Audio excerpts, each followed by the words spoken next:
across the UK, on DAB+, on YouTube, on your mobile, and on your side. This is Talk.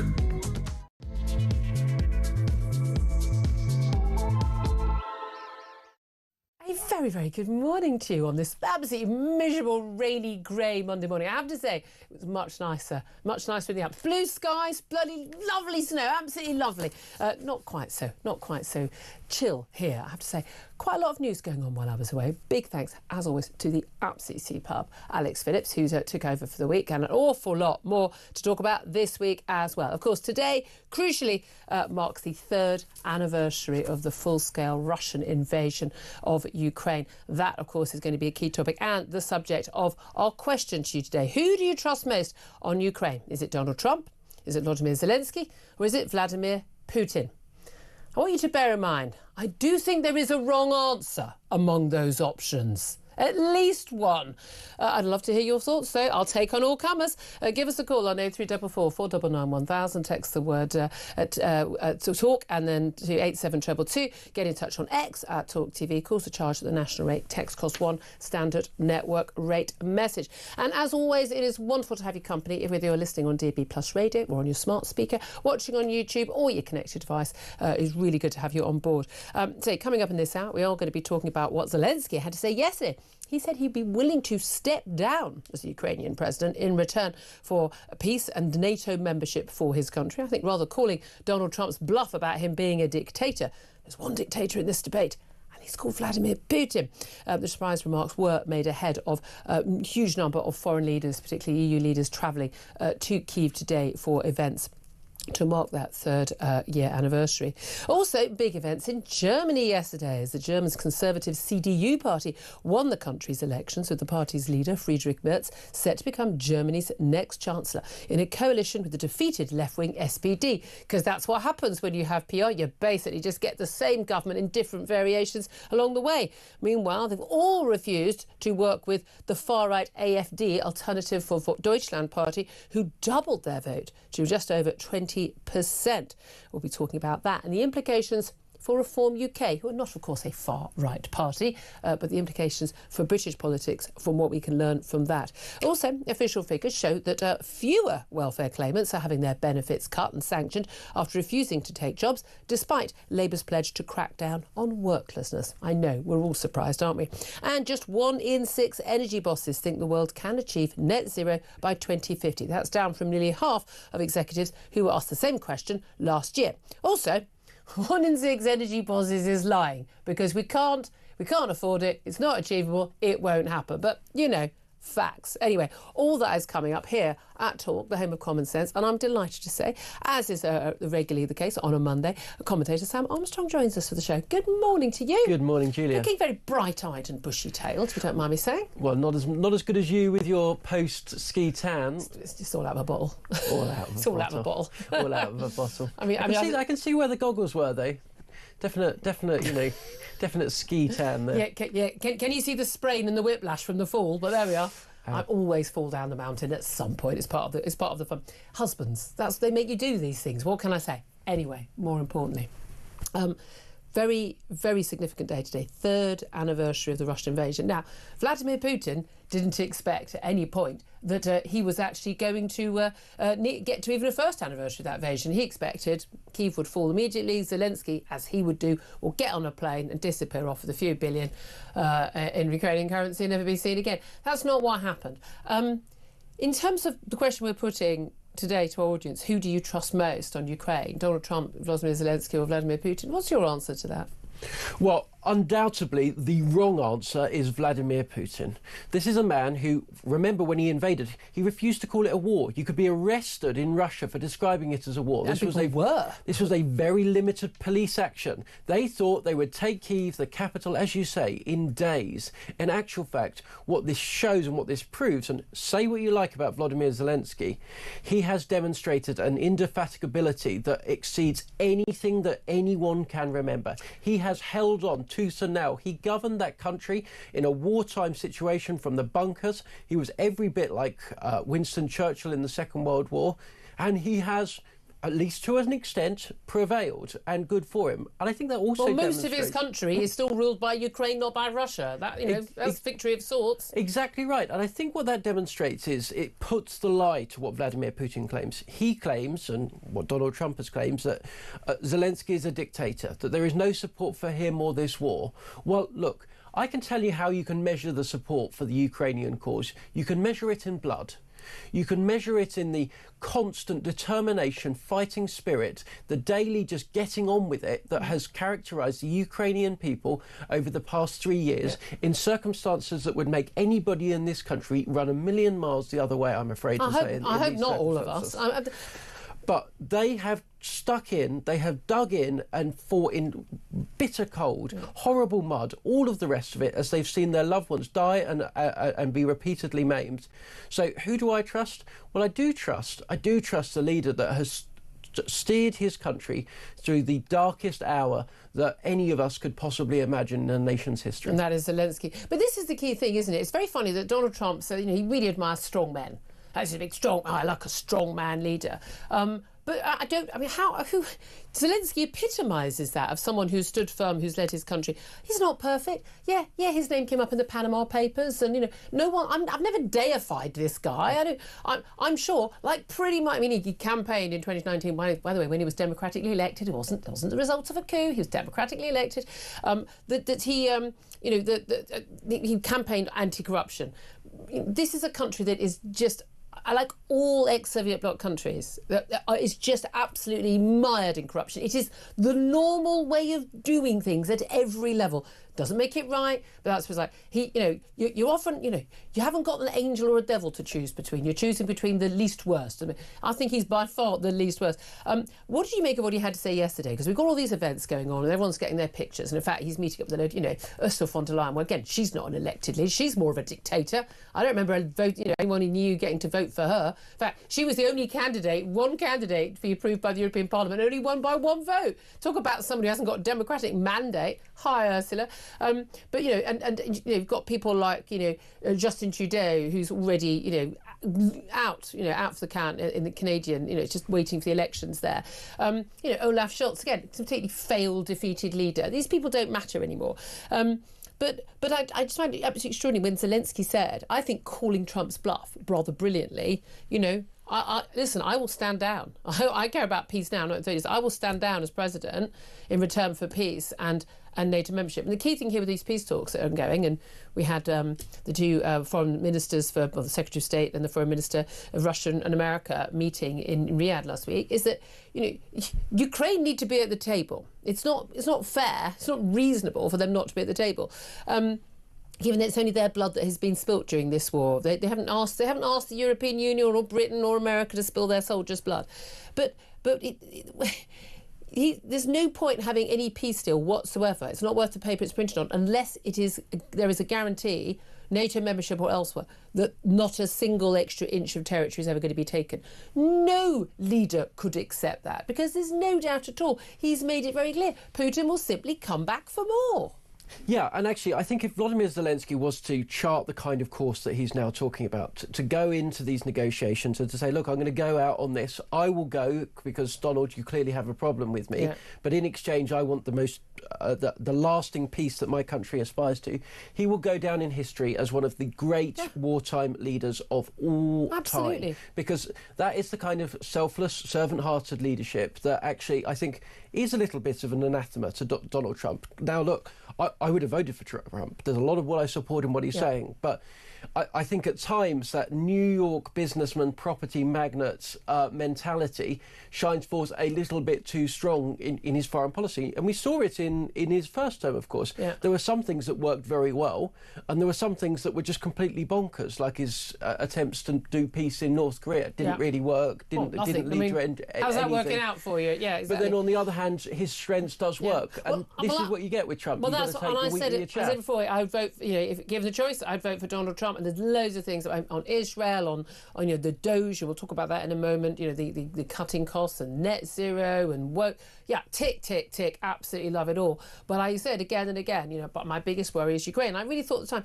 in terms of world affairs, Middle East, Ukraine, one of them is going to get very, very, very dirty if Donald Trump's in charge. But I always had that little bit of hope that once he was actually in the White House, he might tone it down a bit, and actually he would provide support, because he would understand that Ukraine is fighting, in the same way Israel is, an existential battle against an enemy of the West, not an enemy of that particular country. But he's got a love-in with Vladimir Putin. There is no doubt at all about that. And every security expert I speak to on our affairs is absolutely convinced that there is compromise. That Vladimir Putin has got something on Donald Trump, or Donald Trump is just beholden to him in some way, that there's just no other explanation for why he would think that what Vladimir Putin does is acceptable. But I'd love to hear your thoughts. Always do get in touch. 0344 499 1000 is the number to call. Who do you trust most on Ukraine? Trump, Zelensky or Putin? Love to get you on air. Emmanuel Macron is off to be the first Western leader to go and meet Donald Trump in the White House. Keir Starmer, we think Thursday he's going to go to DC. Lots of talk about defence spending, possibly an announcement that it would be up from the current 2.3% of GDP, maybe to 2.5%. I mean, this is quite literally fiddling while Rome burns, isn't it? That doesn't touch the size of the needs of what we need to be spending. And it's way less than we were spending, not just during the Cold War, and even in the immediate aftermath of the Cold War. And our country's wealth, the GDP, hasn't actually grown that much in the last 20 years. The West are still, at some level, in denial about the threat that is currently facing the West and the need to, and America's likely, we're worrying about what's going on in the Pacific and the South China Sea. We really don't care what happens in Europe. Yeah, and the idea that the world today is a safer place than it was in 1995. I mean, if you think that, I've got some snake oil to sell you. That is completely and utterly bonkers. We are now looking down the barrel of the most dangerous world that is in the lifespan of most people listening today. Yeah. We face a Chinese government that is deeply, deeply dangerous and has its eyes set on global dominance. We face dictators like Vladimir Putin. We face Iran potentially getting a nuclear bomb within the next few years. The threats we face around the world are growing exponentially as the entire world order that has dominated international affairs and guaranteed us peace for a lifespan is crumbling around us. We need to get serious, and get serious quickly, because, Keir Starmer's talking about, maybe sending troops to Ukraine. We couldn't even do it as if we wanted to. Yeah, I mean, that's the thing. We do not have the effort. By the way, today we're going to have an announcement from Foreign Secretary David Lammy of some more sanctions against Kremlin-linked oligarchs. Hey, why the hell were these guys not sanctioned 3 years ago? I mean, on what planet is that acceptable? It's pathetic. But what do you make of the new, very likely new German Chancellor, Friedrich Merz? He's the leader of the CDU, the Christian Democrats, who've become the largest party, along with the CSU, their sister party, in the German elections. They're likely to go into a coalition government, these sort of grand coalitions, along with the SPD, the Labour Party, effectively. Olaf Scholz just been ousted. But again, and this is the thing people complain about here, it doesn't matter whether you get CDU or SPD, Labour, Conservatives, you pretty much get the same government with the same policies anyway. But Friedrich Merz has said basically he thinks that, that ultimately he says NATO could be finished and Europe must prepare to build an alliance independent from the US. I mean, nice to know that someone might have actually recognised the reality of what's going on.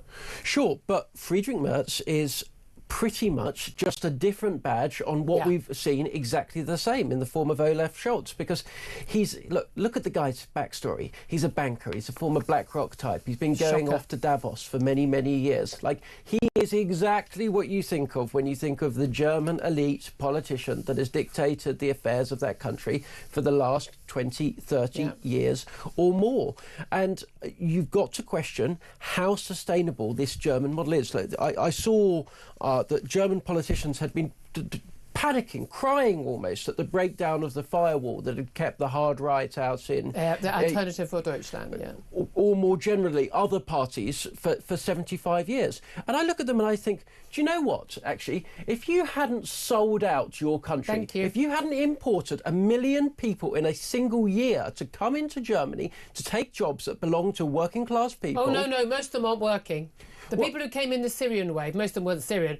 Most of those people aren't working, they're on benefits. Either they're on benefits or they're pushing out people from the jobs that they're doing. If you think you can sell out your country's energy policy on some mad hat ideas to make it impossible to conduct manufacturing businesses in Germany, which, by the way, is what they were really, really good at, then is it any wonder that not only in all of the working class parts of Germany do the AfD win, not only there, but amongst 25 to 34-year-olds, i.e. those that have gone into the education system, come out with qualifications, had expected to have the same kind of life that their parents did, in which they could earn a good living, be able to go on a couple of holidays a year, be able to provide a house with, you know, a stable income for their families, that they have seen that inheritance to which they rightly feel that they had deserved, just like their parents and grandparents did, that they turn around and they think, no, do you know what? Shove you. I'm going to go for exactly who you don't want me to vote for because you have stolen my inheritance. It's not, I don't even think they're voting for the AfD. I mean, and look, there are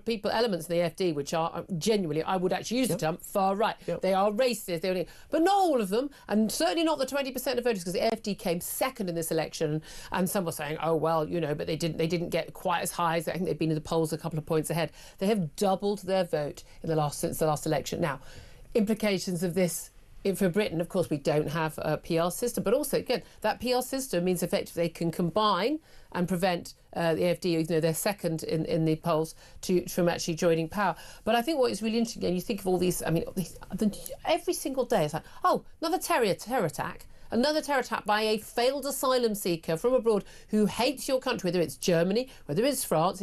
It's happening virtually every day. Sweden, the violence there, huge number of people. And then everyone says, oh, but you shouldn't return to these awful hard right, they say far right parties. Why wouldn't you? I mean, you look at some of the policies, the FT, again, they're anti-EU. They're anti-net zero, so sane on two major issues. Crucially, also anti-mass scale immigration, harder on crime. Yeah, I mean, stop me when I say something you disagree with, you know. But also mass deportations. Oh, now shock horror, clutch my pearls. Deporting people who've got no right to be in the country? Who isn't in favour of that? Apart from obviously the Labour front bench here, but like. Why aren't you in favour of people who aren't allowed to be in your country, who have lied and claimed, failed asylum seekers, who don't speak the language, who don't have any share in your culture, don't contribute whatsoever, who've been proven not to have a right to be in your country? Why wouldn't you want those people deported? I think that's weird. So a lot of these policies, people can say, oh, well, it's just a reaction to the mainstream. I think it's the same with Reform UK, and they're not as hard to the right as the AfD. I think they probably will be by the next election day, and I think they will also do very, very well, whether they win the election or don't win the election. It's a statement of intent from voters. We are not putting up this anymore. If you were Keir Starmer today, would you not be worried? You're basically the last centre-left politician left in Europe, pretty much. If I was Keir Starmer, I would be terrified by these results, particularly, as I say, the fact that young people, we talk all the time about how Gen Z are snowflakes, and to some extent they are, but there is also a subset, particularly young men, that have seen themselves being told that they're privileged, that they've got everything going for them, and they do not see the world lining up with that, and they are prepared to rebel against it. Now, Keir Starmer is going to be, he's in a very fortunate position in that he's got his two biggest opposing parties splitting the vote at the moment. But if anything were to change on that, whether that was a pact, whether that was one or the other parties doing better or the other, he would be toast. He already got in on a famously loveless landslide. He only got 34%, fewer votes than Jeremy Corbyn, Keir Starmer got.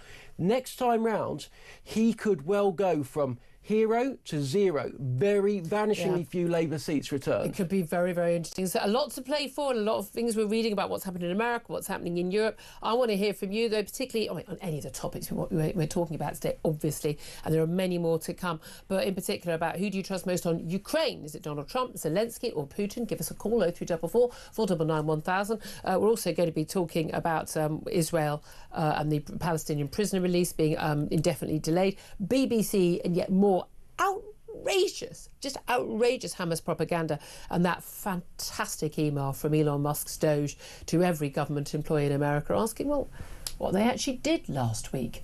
Wouldn't it be great to send that email to all of our government employees? I'd love to hear your thoughts on all of that. As I say, 0344 499 1000. This is Talk. We are the home of common sense.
across the UK, on DAB+, on YouTube, on your mobile, and on your side. This is Talk. Good morning to you. This is Talk, the Home of Common Sense, for me, Julia Hartley-Brewer. Sam Armstrong's still with us as well, and great to get to your calls. 0344 499 1000 is the number to have your say. Who do you trust most on Ukraine? Is it Donald Trump, President Zelensky, or Vladimir Putin? Love to hear your thoughts on that. Let's go to Peter. He is in Croydon. Hello, Peter.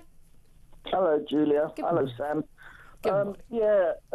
Trump last week, he was deliberate. He knew what he was doing.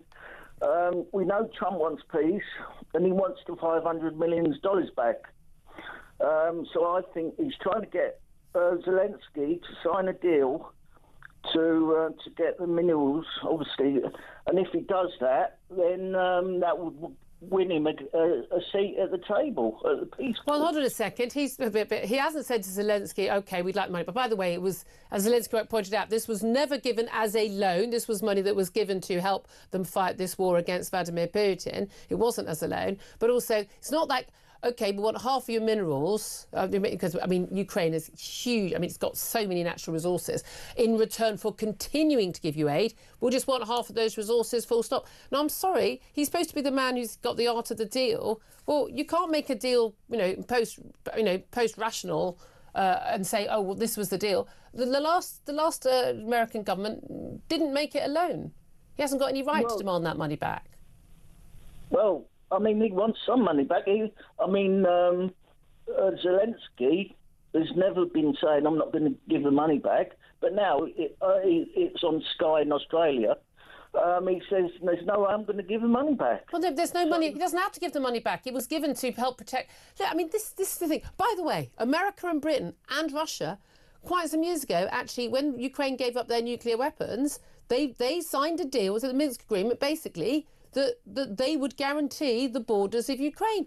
We have a duty of care to this country. Otherwise, don't sign those deals. Well, I'm sorry, that's over my head, but I do. No, because you know why, Peter? Because that's not one of the talking points from the Kremlin that's all over social media at the moment. That's why everyone forgets that point. Look, I mean, why do you think the Biden administration, and I had very little time for the Biden administration, as I'm sure you know, why do you think they gave all that money and all that military aid to Ukraine? Well, we know Biden doesn't know what he's doing anyway. So no, but I mean, we've seen his Secretary of State, have you? I mean, he seemed to know what he was doing. Why do you think the American administration, and why did American Congress agree to billions and billions and billions of dollars worth of aid for Ukraine? Why do you think they did it? Well, who would have signed it off Biden? Because Biden doesn't know what he's doing. No. Congress, fundamentally, Congress has them signs off the money. Why did they weren't all doolally? Why do you think that? Why do you think they funded? Why do you think that Britain and the EU? Why do you think we've been giving aid? Why do you think we've done that? I don't know, but I still. You don't know, really? Because a democratic nation state in Europe was invaded by a foreign dictator. That's why. I mean, OK, here's the thing. All right, let's just say Poland was invaded by Russia, or the Baltic states, Lithuania, Estonia, Latvia, right? Well, they're all in NATO, OK? So if Vladimir Putin invaded one of those, would we go to their aid, and should we? Well, no, because there was no money involved. But what? You're saying we shouldn't defend a nation, a fellow NATO member? Oh, we should definitely. If Russia invaded Poland, sure. Yeah. Yeah, definitely. So, but there's no money involved, is there? What do you mean? There's no money involved? I mean, I've been saying that for a long time. Zelensky, instead of being in his own country, he was out every country basically with his begging bowl. And I just think, I mean, can you imagine Churchill doing that in the Second World War? Churchill literally went with a begging bowl to the American president. Yes, he literally did. Zelensky was actually in his country in a bunker for most of those 3 years, but he worked out he had to go and glad hand people and try and get the publicity to keep public opinion on side so he could get the money from other countries so he could save people in his own country. I'm not saying he's a saint, but fundamentally, I agree with what Sam Armstrong said. I think he's one of the great wartime leaders of the last century. You think so? I don't. Well, I mean, why not? Why can't they? Why couldn't he go on Zoom saying, look? He did. Most of his appearances were... Sorry, but again, these are Kremlin talking points. This is the stuff that Kremlin is putting out on TikTok to try and persuade people. I mean, oh, he did a Vogue cover. Yeah, he did any publicity he could so people were talking about Ukraine to pressure government ministers and politicians so they would give money so Ukraine was still on the front page. Isn't that what we'd want our own leader to do? If we couldn't defend ourselves, do you know that? We would be going with the begging bowl to our European neighbours and to America. I would like, if Keir Starmer had to be on his knees to save my country, I'd support that. All right, do you think he should physically go to other countries while we're at war? Yeah. Do you think he should do that? What? Why shouldn't he? Well, I mean, like I say, Churchill, obviously got the money from America, but Churchill, he would have done it in Zoom or something. Well, I wouldn't have done it on Zoom, would he? Therefore, I'm not so up on my Second World History. Were there any troops? I don't think there were troops to America, but I don't. But someone, I'm sure, will correct me. Why is that such a sticking point for you? Well, there was no. I mean, before Trump came in, there was no talk about peace, was there? No one spoke about peace whatsoever. We're going to keep on giving money to Ukraine, and Ukraine is what the most corrupt country in Europe. So where's the money gone? Well, we know a lot of money will have disappeared, as it did in Iraq, as it did in Afghanistan, because war ends when there's a load of money and you've got chaos, you end up with corruption. But Peter, honestly, mate, I think you're hung up on various things. And by the way, I've always wanted peace. But you know what the peace I want? I want the peace of a democratic nation state being allowed to get its country back and get its people back to safety. If you want peace, you need to defeat Russia. End of. Really appreciate your call, Peter. I'm going to squeeze in Herbie, who's in Harrow as well. Hello, Herbie. Good morning, Julia. Good morning. What do you want to say? What I want to say. What would Trump do if Mexico invaded America? Sit back and do nothing? And not defend it? I mean, apparently he wants peace. He's the peace president, isn't he? Well, he's not going to have peace if somebody's invading his country, is it? He's going to start snarling and growling and everything else because he'll want to defend his nation like anybody would. Yeah. You know, he's been elected as the president, and he would have to defend the nation if he was being invaded, exactly as Ukraine's had to do. Where is this man's mentality all of a sudden? Why do you think he doesn't back Ukraine? I can understand huge sums of money, but as a lot of people are pointing out, the money that we in Europe and America have spent, it's actually a pittance compared to what all-out war with Russia would cost us. We're not sending men and women to die on the battlefields. No, but why is Putin doing all of this all of a sudden? You know, he knows he can't get away with it, you know, because if he gets away with this, he'll get away with other things. I think he thought he would get away with it. He got away with Crimea in 2014. I think he thought he was going to walk straight in. He thought the West were weak, they wouldn't do anything, and he was completely surprised by their reaction. Well, surprise, surprise, it hasn't happened, has it? The thing is, the world is at the moment teetering on disaster if we're not very careful. We cannot let this man carry on. Look, I know that Ukraine's got minerals that we need. They also feed the world as well, which is another problem. You know, what is going on? Can't this man see the danger we're in? Are we going to shut our eyes like we did in the Second World War? Oh, nothing will happen, and it's too late. It happened, and by God, we had to go begging bows, you say, to Americans to balance that. Only eventually after they was bombed in what's it? And the problem is that we do not learn from the lessons in history. We never do we? So when I ask you trust most on Ukraine, Trump, Zelensky or Putin, you're saying Zelensky? No, look, Zelensky's done the right thing. He's the man that was elected. Like Putin, he was elected the same as Ukrainers.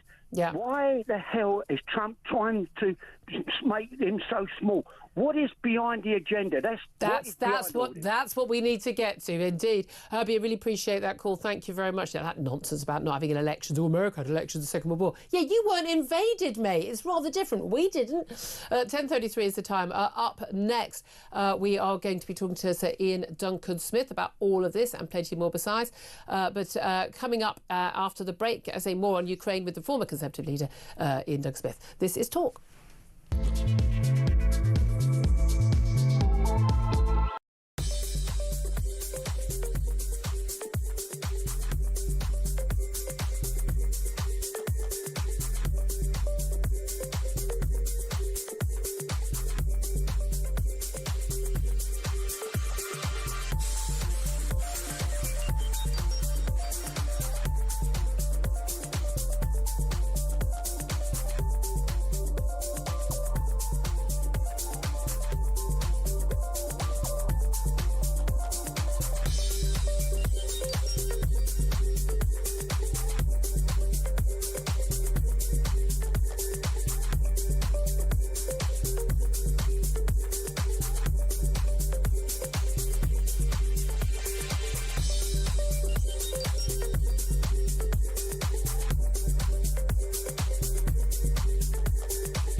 Across the UK, on DAB+, on YouTube, on your mobile, and on your side.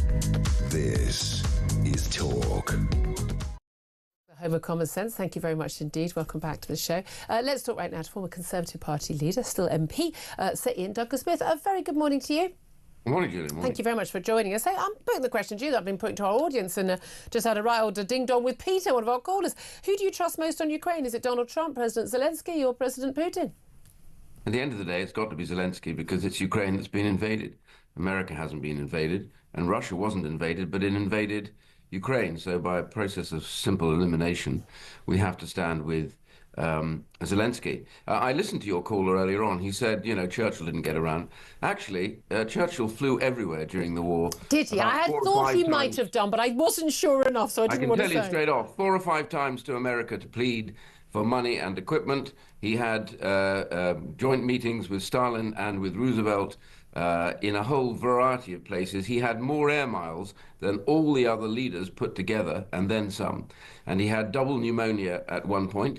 He had a heart attack whilst in the United States, quietly kept from the British public. He was as tough as old boots, but without that, without rallying support, without bringing everybody together, we would have lost the war. Really, it's so good to have that information, because this is the thing, is that I'm fascinated in the last week by the lines, the things that Donald Trump has said. Oh, he's a dictator. He wasn't elected. But also, like, you know, all these talking points about, swanning around, doing a Vogue cover. Yeah. You can see where this stuff is coming from. That this guy is a fake. He's after something else. Zelensky called his bluff yesterday, didn't he? By simply saying, he did. I will stand down. I will stand down. Yeah. If you can give me peace and NATO membership to guarantee that peace, I'll stand down. But do you think that bluff will be called back? No, I think the reality, though, is for President Trump. I understand what he's doing at the moment. He came in wanting to get out of Ukraine, and they also want to cut defence spending, but focus more to the Far East. I understand that. Europe's got to do more, and we are to blame the countries of Europe for not having stepped up on defence enough. Although Europe has outspent the United States when it comes to Ukraine, which is a simple fact. However, the important thing here is I think he's got it wrong with Putin. He thinks that a bit of territory for Putin and an absolute guarantee of no NATO membership will be enough for Putin. It won't be. Putin isn't interested in territory. He's interested in sovereignty. He believes that he must recreate the boundaries of the old Soviet Union. He hated the idea of Ukraine becoming a country after the collapse of the Soviet Union in the Cold War. And he has been determined ever since to absorb it back into Russia, and also because of the huge huge amount of minerals, and also the fact that they grow huge amounts of wheat, which is exportable to the rest of the world. He wants all that back, and he won't stop until he's got it. So if he has a short peace, which is what's being proposed, he will be back again after having reconstructed his armed forces, and Ukraine will not exist, and they will be going from a democracy to an autocracy, and we will have condemned them to that. It's as simple as that. They're wrong on their reading of Putin. Yeah, and this is the thing. Why do you think that Donald Trump has got Putin so wrong? We know he likes a strong man. We know that. He's always, whether it's, Viktor Orban or Erdogan, or, he seems to sort of love these figures, but he seems to be particularly admiring of Vladimir Putin. But his reading of Vladimir Putin doesn't seem to tally with literally anyone else who's sane and who's paying attention to the details. Why do you think that is? Lots of people are saying, Putin's got compromat on him, that there's some deal between the two. I'm never a conspiracy theorist, but I can't think of any other explanation. No, it's not that. He likes to deal with strong leaders. Strong leaders tend to be, for the most part, totalitarians. So they can govern because they don't have to have elections. And he likes that because he thinks that they make decisions, and he prides himself on him making decisions. I think, in a way, what you've got to understand with Trump is that he wants to end the war, and he wants to do it quickly. And he thinks that these offers will be enough to get Putin over the line. They won't be. Putin's an old KGB man. What he'll do is go, great, thank you very much indeed. Yup, we're going to go for peace. And at the last moment, what they'll go, which they've already done, by the way, in Saudi. Hang on, no European peacekeepers. That's another no-no. And each time they'll come up with just a little more, because he knows that Trump is in a hurry. And when you're negotiating with someone in a hurry, the best thing you can do is just slow it down, because eventually their frustration will mean they will agree to almost anything to get you out the door. And that's what's going to go on with this. So I understand why Trump wants to do this and wants to put the speed on it. But I think the problem right now is that Putin is smarter in this regard, and there's nothing that the KGB don't do but to get their own interest across whenever they're absolutely. But also, in that start of negotiations, Mr. Art of the deal, he's given away, OK, they won't have NATO membership, we're not going to fund them anymore, and I've run my election on the basis we're going to get peace, we're going to get it quickly. Well, I mean, you've literally given away all of your negotiating points straight away. I mean, given Putin the upper hand. In terms of Europe right now, I mean, European leaders, Canadian leader, many other representatives there over in Ukraine right now, everyone's saying all the right things. But one thing Donald Trump has been right about all along, back in his first term as well, Europe has not been stepping up in the last many decades in terms of supporting its own defence and its own and paying for it. And let's put more money into the NHS and the welfare state, but not, and then expect American taxpayers to fund our defence. So he's been quite right on that. But Keir Starmer... That's the one thing I agreed with Vance about. When Vance came out and did a bit of a rant, but he said basically Europe has caved in to wokeism and to welfare. And that's true. The trouble is, for the UK and other countries, is that we haven't sorted our economies out. Now, all parties are to blame for this, but the key thing is we do need to have defence spending, I think, actually at a minimum of 3%. Well, I was going to ask you, because we're at 2.3% now, and that includes things like defence pensions. I'm sorry, as important as they are, they ain't helping us with our war effort today. Talk about getting it up to 2.5%. We know even Rachel Reeves, the Chancellor, apparently is giving in to the yes, there is going to have to be this extra cost. We have money to give to, the Mauritians to take the Chagos Islands off our hands for some reason, tens of billions there, but we don't have money for defence. But realistically, 2.5%, even 3%, doesn't touch the sides of the need. No, it isn't. And I know that what America wants them to do is to move to 5%. Now, we did go to 5%. We went to 5% during the Cold War when Thatcher and Reagan worked together. And this is my main point. I wrote an article about it today. I said, if Keir Starmer wants to play any role at all, it's very important that he now recognises that he has to get alongside Trump, not for any personal reasons, but because when the UK and the US are together, the world is a safer place. When we are parted from each other, the world is less safe. And we've seen it endlessly from Vietnam right the way through. When we don't agree with each other and America goes off on its own or does something, what happens is the world falls into a greater level of threat. So he's got to get, when he goes over there to Washington, and say to him, look, remember Reagan and Thatcher.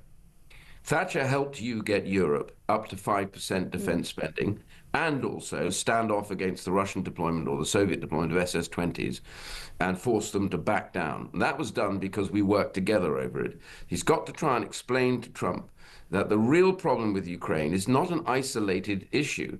Ukraine is part of this drive by this axis of totalitarian states to govern more and more of the world. Xi is the key behind all of this with the money, right? Russia isn't the Soviet Union anymore, but Xi backs them. And so what happens if Ukraine goes down, then Taiwan will be next. Why Taiwan is important to us? Well, I'll tell you why.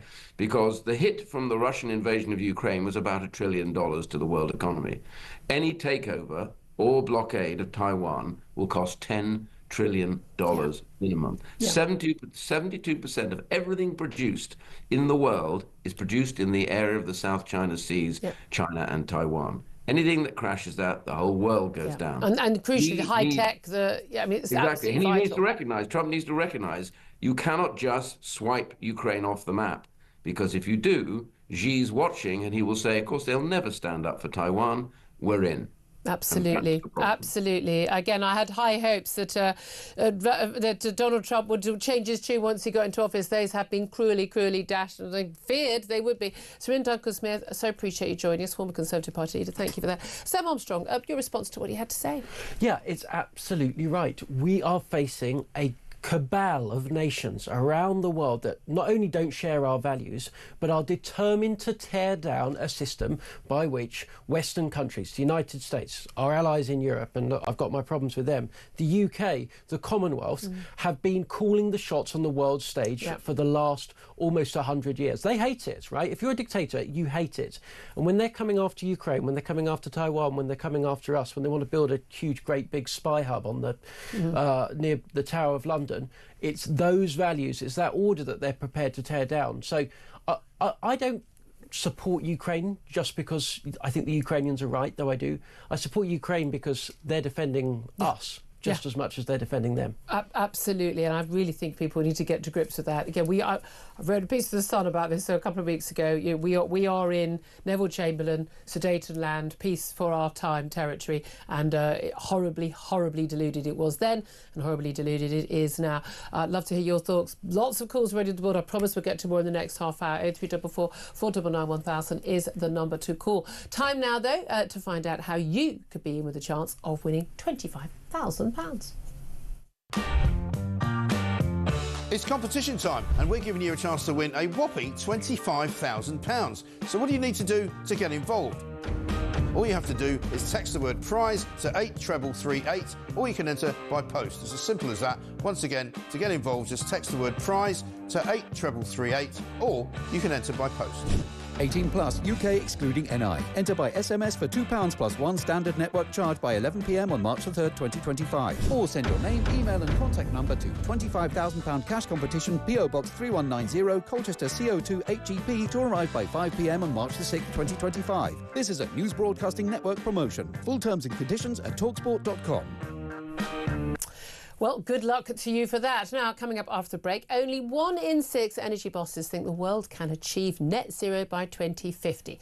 I'm telling you that 1 in 6 energy bosses is a complete and utter liar. This, as the government orders shale gas fracking companies to concrete over their wells. Yeah, that seems like a really good idea, doesn't it? We're going to talk to the author of Not Zero, Ross Clark, about that up next. This is Talk.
across the UK, on DAB+, on YouTube, on your mobile, and on your side.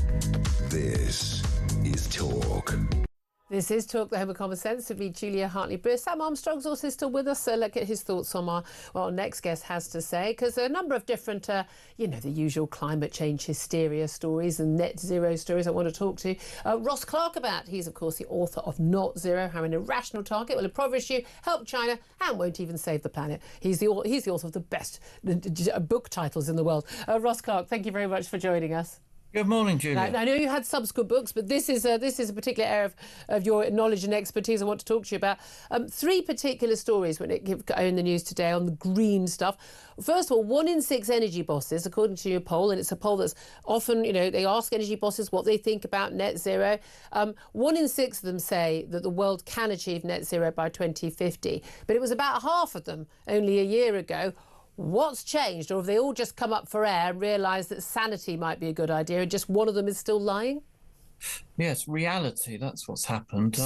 This is the Energy Industries Council, and every year it sort of surveys its sort of members, chief executives, senior executives, asks us a very simple question: do you think the world can achieve net zero by 2050? Last year, 45% said yes. This year, it's 16%. So that's quite a drop, isn't it? As sort of reality sets in. Exactly. What has changed? Because the facts haven't changed. And one of the things that you and I always talk about this is just sort of anyone paying attention, anyone who has the vaguest knowledge about our energy consumption, our energy needs, and what is needed to deliver a modern 21st century state would know that it wasn't achievable. And yet they've all been saying, oh yes, it is. Is a lot of this actually the arrival of Donald Trump and saying this is all nonsense, get rid of it? Is a lot of this actually, it's politically now safe to say this? Well, I think there's certainly politics involved. I mean, if you hear Donald Trump, I mean, he's absolutely not interested in net zero at all. So obviously that makes it extremely difficult for the world to even embark on this path. It's sort of rather pointless. Europe, for example, trying to reach net zero if America and China aren't doing. But, the other side is the sheer practicalities, which are becoming ever more, you take the hydrogen industry, for example. I mean, a few years ago, big talk about hydrogen. It was going to act as our energy store for intermittent renewables. It's going to power our boilers and our cars and everything. Well, that industry seems to be running into the ground. It's running into very difficult problems. The electrolysis of green hydrogen from water is proving extremely expensive and problematic, and so a whole policy based on a technology that hadn't really been developed and doesn't really work. Oh, what a brilliant idea! I mean, this is the territory we've been in, though, isn't it? I mean, there's so many of the policies that I think each of them, one by one, is going to fall by the wayside. As like the policies on electric vehicles, on how we heat our homes, the heat pump requirement, and things like that. They're just all gradually going to fall by the wayside because they simply don't work. But they also doesn't work when it comes to jobs. We were told we're going to have these amazing green jobs. There's some stats out today saying so many of these jobs are in the green industry. A lot of them are paper pushing jobs rather than actually building anything. But it's been interesting how much being green has been a big part of sort of the multinational companies sort of greenwashing of their images. But companies even like BP, British Petroleum, have tried to go green, but it turns out they are now facing what people are saying is an existential crisis after attempts to go green. I mean, can you be a fossil fuel company and go green?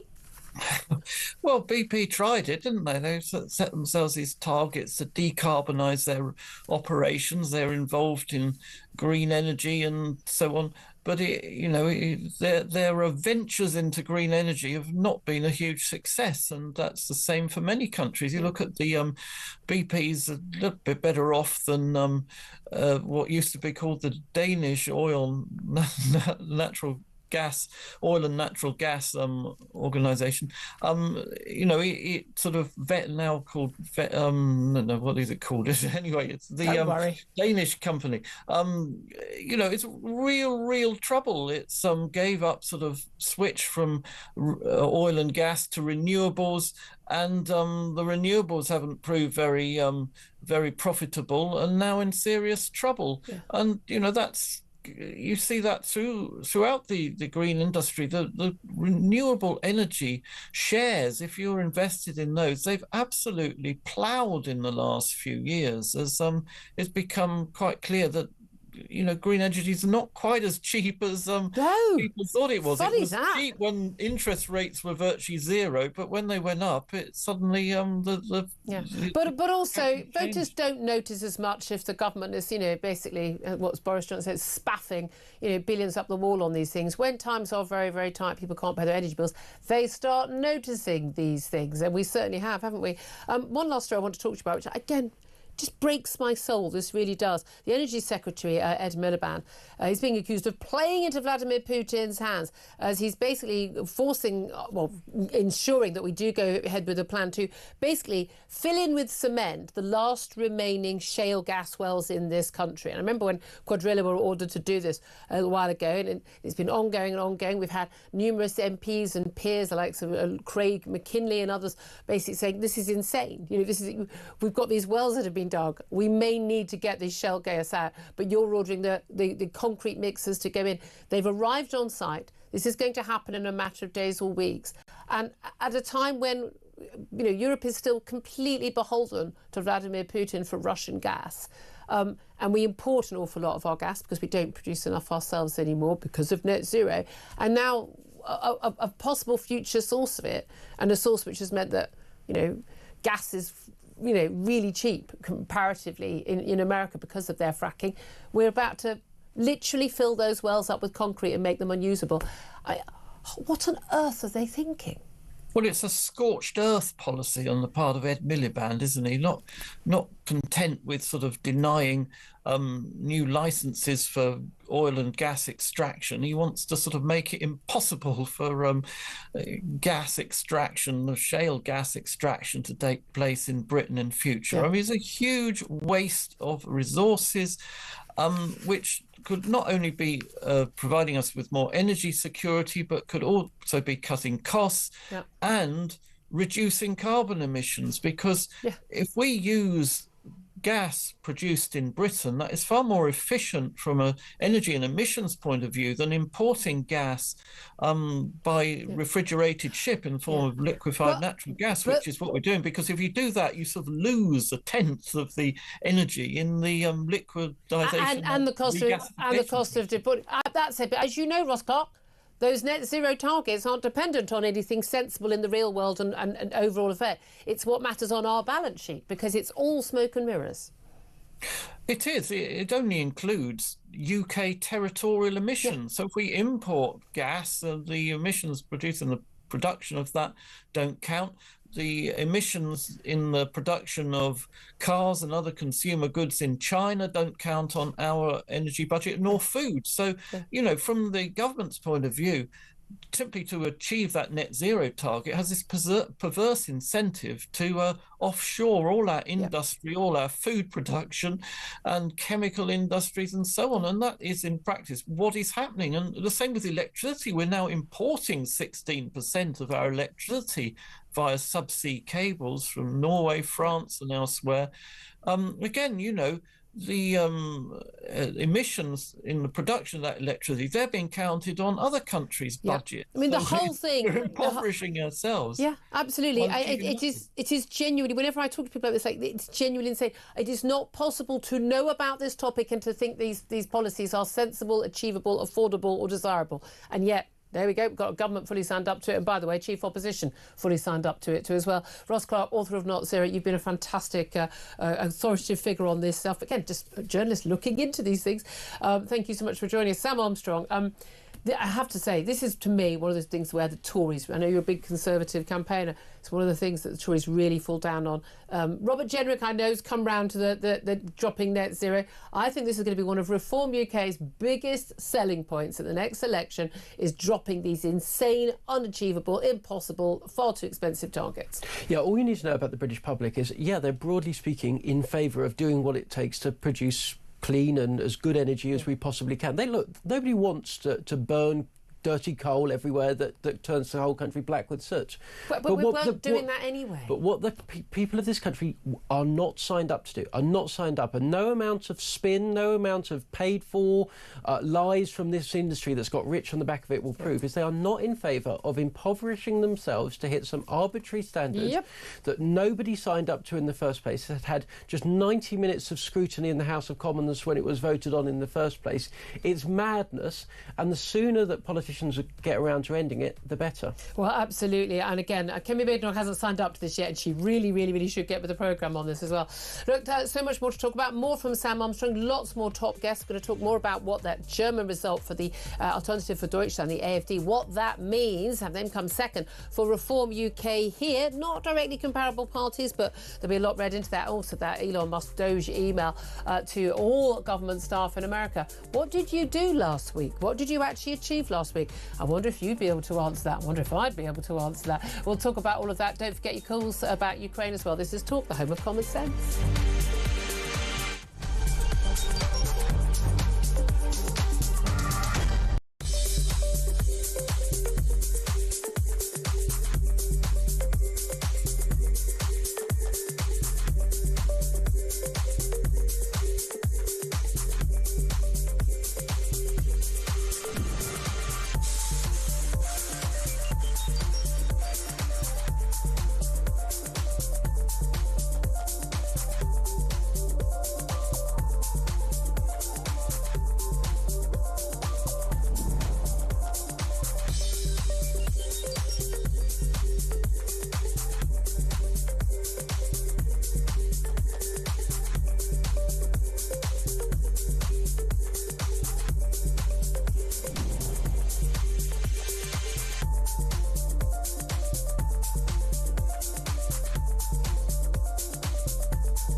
Across the UK, on DAB+, on YouTube, on your mobile, and on your side.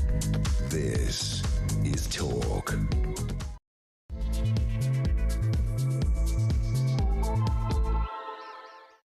Very, very good morning to you. Welcome back to the show. This is Talk, the home of common sense with me, Julia Hartley-Brewer. And whether you're listening on DB Plus Radio, on your smart speaker, watching on YouTube or your connected device, it is great to have your company. Great also to have the company of commentator Sam Armstrong joining us. And great to be back. I've got to be honest with you, it's great to be back sitting down. I was away skiing last week. It's not a holiday. I mean, I'm going to need a holiday to recover from the holidays. I got a lot of activity with the right arm as well. Obviously a bit of après, but there we are. But very nice to be back with you all. Thank you very much for having me back after, as I say, absolutely brilliant Alex Phillips. Always love having her doing the show. And I'm sure you do as well. But I'm with you all the way until 1 o'clock.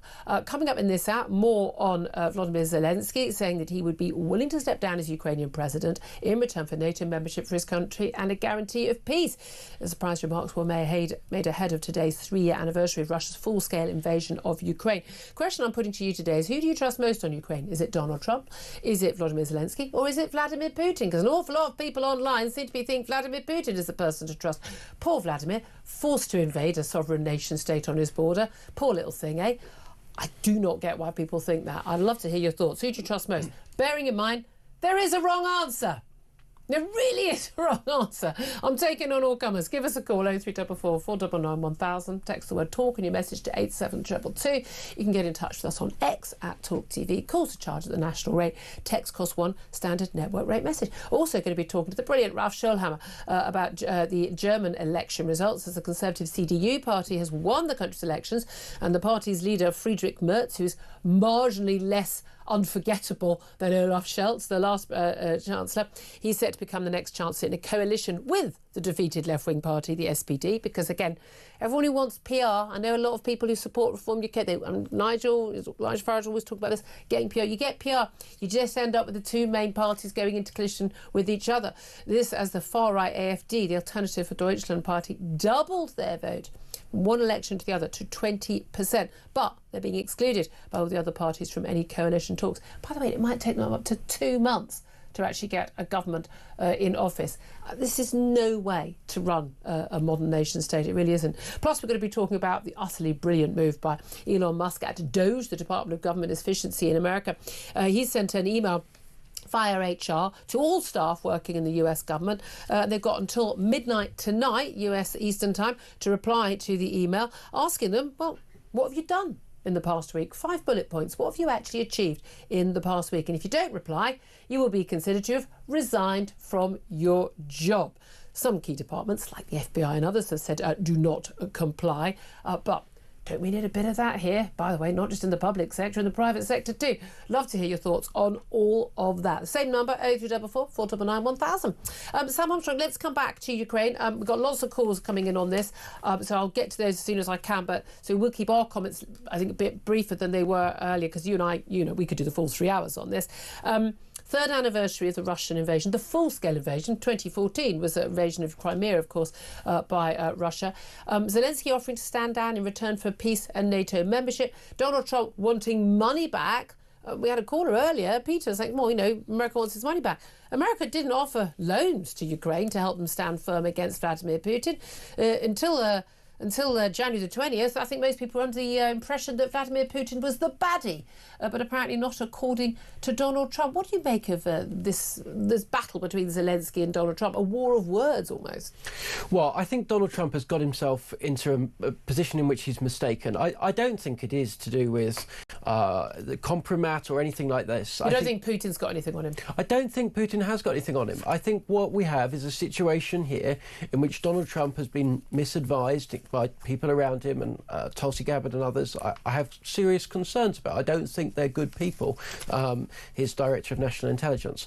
And he's got himself into a complete and utter pickle. And what Donald Trump does, credit to him, is when he gets into a place, he's always fighting, and he will fight until the last minute. Now, look, everybody makes mistakes. I don't believe in perfect people and evil people, right? But most people are somewhere on the spectrum. Donald Trump has made a mistake, and it's a feature of his personality that he's only going to double down. He's not going to row back. Way. Yeah. But what do you make? I mean, we've got all the European leaders. I mean, right now, a lot of the other sort of media broadcasters, they've got, speech after speech in Kyiv. And we've got, the Ursula von der Leyen. By the way, if you want to talk about a dictator unelected, hello. Do you remember electing her when you were in the EU? I don't. You've got, always other world leaders. We've got Zoom from Keir Starmer, and everyone is saying their bit and offering their support. Again, I know Britain was at the forefront of offering support to Ukraine, and we had since 2014 been training troops and the like. I've never felt that Europe has done enough. We weren't able to do enough because we don't have enough military might ourselves. And Germany, by the way, was absolutely shocking. I think they offered sort of some second-hand helmets. Mind you, Germany some years back did some NATO training, didn't they? Did some of these training missions, and they had to use, while Ursula von der Leyen, by the way, was the German defence minister, they had to use broomsticks. They used just broomsticks as guns because they didn't have enough guns. So most European countries, certainly the Western rich countries, haven't got enough military to defend ourselves, let alone another country. They've needed America. But the new, likely German Chancellor, Friedrich Merz, he's saying, look, NATO could be finished. I've been worried for a long time that even if a NATO country was invaded, whether it's Poland, whether it was the Baltic states, that actually NATO countries wouldn't stand up. People like Germany and others were dragged kicking and screaming to help Ukraine. I mean, is it now fundamentally the reality that America ain't going to be guaranteeing peace in Europe anymore, and we all need in the West to stand up for ourselves? And that, I'm afraid, is going to cost an awful lot of money. Well, if it is, it won't be America's fault. Let me tell you whose fault it will be. It will be politicians in Europe who have been warned again and again and again that you signed up to a treaty saying that you would do something, and yet again every single time you have failed to do it. We're always lectured by these people, right, by the way, that you signed up to a treaty, you have to respect international law. Well, they care about international law desperately, don't they, when it suits them? Where was their respect for their commitment in an international treaty of exactly the same standing to spend that money? If you want to know who is a Russian agent, by the way, in my view, Olaf Scholz is a far more likely candidate, the outgoing German Chancellor, than Donald Trump. Totally beholden to the Russians. He has sold out the energy position of Germany in a way that has pumped billions upon billions of euros into the Russian economy. He has systematically failed to arm Ukraine. He has done the bare minimum possible to rearm his own country, and the German people and indeed many other European nations have enriched themselves, and I put it this starkly, have enriched themselves at the expense of the American taxpayer. So if you want to know who to blame, if you want to know who to blame for America pulling the plug after 30 years of this, look at your own governments, look at the decisions they've made, look at the nonsense woke rubbish they've been funding instead of paying for a military, and start by dealing with them. And then, and only then, may you just save the NATO system that has kept our continent free and safe for so long. In Britain, many countries, the Polands, the Latvias, they get it. They've been spending the correct percentage of their GDP on defence because they understand that the real-time threat of a Russian invasion. They've lived under Russian control before. They know what that means. But this is the thing. Everyone's living in fantasy land. Let's just spend more on benefits for people who are perfectly able-bodied. Let's just plough more money into the NHS and not expect any more operations to be done. Let's just give, for no reason at all, the Mauritians 18 billion quid of our money to take a country they have got no claim on whatsoever, take the Chagos Islands. We throw money around on stuff, but then completely forget that you have to be able to protect yourself and your allies. I find it extraordinary, but I also find it extraordinary. I've got a full board of calls. I promise we're going to get to them. I just find it utterly extraordinary how many people do not get that this is an existential battle for democracy in Europe against an evil. I mean, I would use that word evil about him, not a word I throw around lightly about Vladimir Putin. That man would happily kill people with his own bare hands. That man cares about nothing. If you've seen what his troops have been ordered to do in Ukraine, it's absolutely shocking. And how anybody could stand by and say, well, 6 of one, half a done of the other, or it's the Russian sphere of influence. Let's give him East Germany as well then. Yeah, happy to give him East Germany. Where else do you want to give him? Yeah, I mean, where else are you going to give Putin? Because I think a lot of those people might have something to say about it, and I think we've got such weak Western leadership and across the board, we really have. And people are just now waking up to the reality that we are living in a very dangerous world and we need to get our act together. And 2.3% of the country's GDP, which has been flatlining for 20 years pretty much, going on our self-defence is simply not enough. Especially when half of that basically is nuclear deterrent, which I'm fully in favour of, only if people are willing to use it. But that means we haven't got that money to be spent on conventional warfare, which we really need to do. And I don't know where anyone got the idea that the world was getting safer. I mean, the Islamofascism threat alone would account for needing more spending, let alone Xi Jinping, Vladimir Putin and everything else going on. But there we are. I mean, I'd love to hear your thoughts. So question I'm asking, who do you trust most on Ukraine? Is it Donald Trump? Is it Zelensky? Is it Putin? Give us a call, 0344 499 1000. We're going to have some new sanctions announced from David Lammy, the Foreign Secretary, on oligarchs with links to the Kremlin. 3 years on from the war. I mean, that's how useless our governments have been. Let's talk briefly about the German elections. Do you think that the CDU, basically Angela Merkel's old party, Friedrich Merz is the leader now, winning that the majority, well, the biggest party in the German parliament, they're going to go into a coalition with the SPD. So it's basically the Tories and Labour in coalition, to all intents and purposes. They're keeping out the AfD, the Alternative for Deutschland. Do you think that has a warning for Britain, and particularly for Labour and the Tories, about the threat of Reform UK, Nigel Farage? Yeah, let's be clear what it is. It's an establishment stitch-up that's going on in Germany in order to keep out the challengers there. Now, look, I got my problems with those challengers, but here's the thing. The situation in Germany is going to get worse over the next 5 years. Of course it is, right? They're going to keep up with the same old stupid policies that have driven them into this mess in the first place. And what are the German people going to say at the next election, right? You all clubbed together to try and keep these guys out. Yep. These guys told you it was a problem. We said that 20% of us plus have said that, like, we're prepared to countenance these guys. We sent you a message. You didn't listen. It's got worse. And next time round, believe me, you may well see an AfD Chancellor walking into the Bundestag as the leader, and then all hell is going to break loose. I think that I can certainly see that the main parties could actually do exactly as Labour and the Tories here. They talk a good game about tackling immigration, not having mad, policies like the net zero. They might talk about some of these things, but they don't really mean any of it. That's the main issue, because at least people know the AfD, and again, I don't think they're a comparable party with Reform UK. I don't like people saying far right. They've got some very nasty elements in the AfD. But people will say, well, if we're going to have a party that's going to carry out these policies, we'd rather have a party that we think actually means it. Yeah, and Julia, here's the thing. They can't lie about it anymore, right? They can't lie about immigration. It has reached a stage in which it affects every single high street in this country. Wherever you walk, whenever you attempt to access a service, whenever you go for a job, you are facing the consequences of mass, uncontrolled migration that was imposed upon you against your repeated democratic will. It's the same in Germany. It's the same here. And these mainstream politicians can say all they want, but the lie just doesn't wash it anymore. Yeah, I mean, that's the thing, it really doesn't. And again, you look at the number of terror attacks as well. I mean, just day after day after day on mainland Europe. And we have seen a lot here, and a lot that are stopped here as well, being stopped by authorities. But it's just off the scale. And nearly always by people who've been on a watch list, who shouldn't be in the country. And again, people talk about, the AfD, they're in favour of deportations. What, of people who've got no right to be in your country? Yeah, who isn't in favour of that? What psychopath thinks you have no right to be here, but you should absolutely stay here? Well, apart from all of our immigration tribunal judges, it would appear. We've really got to get rid of this stuff. We do. Can I just ask you also, though, about this Doge email? Elon Musk basically saying to government staff, can you please tell us by midnight on Monday, what did you actually achieve last week? What did you actually get done? 5 bullet points, please. No, don't reply with anything that's officially a secret or anything. If you don't reply, we will assume that you have decided to resign. Same as that, if you don't turn up for work in your office, you've been working from home, if you don't turn up to the office on Thursday, whenever it was, you will consider you've resigned.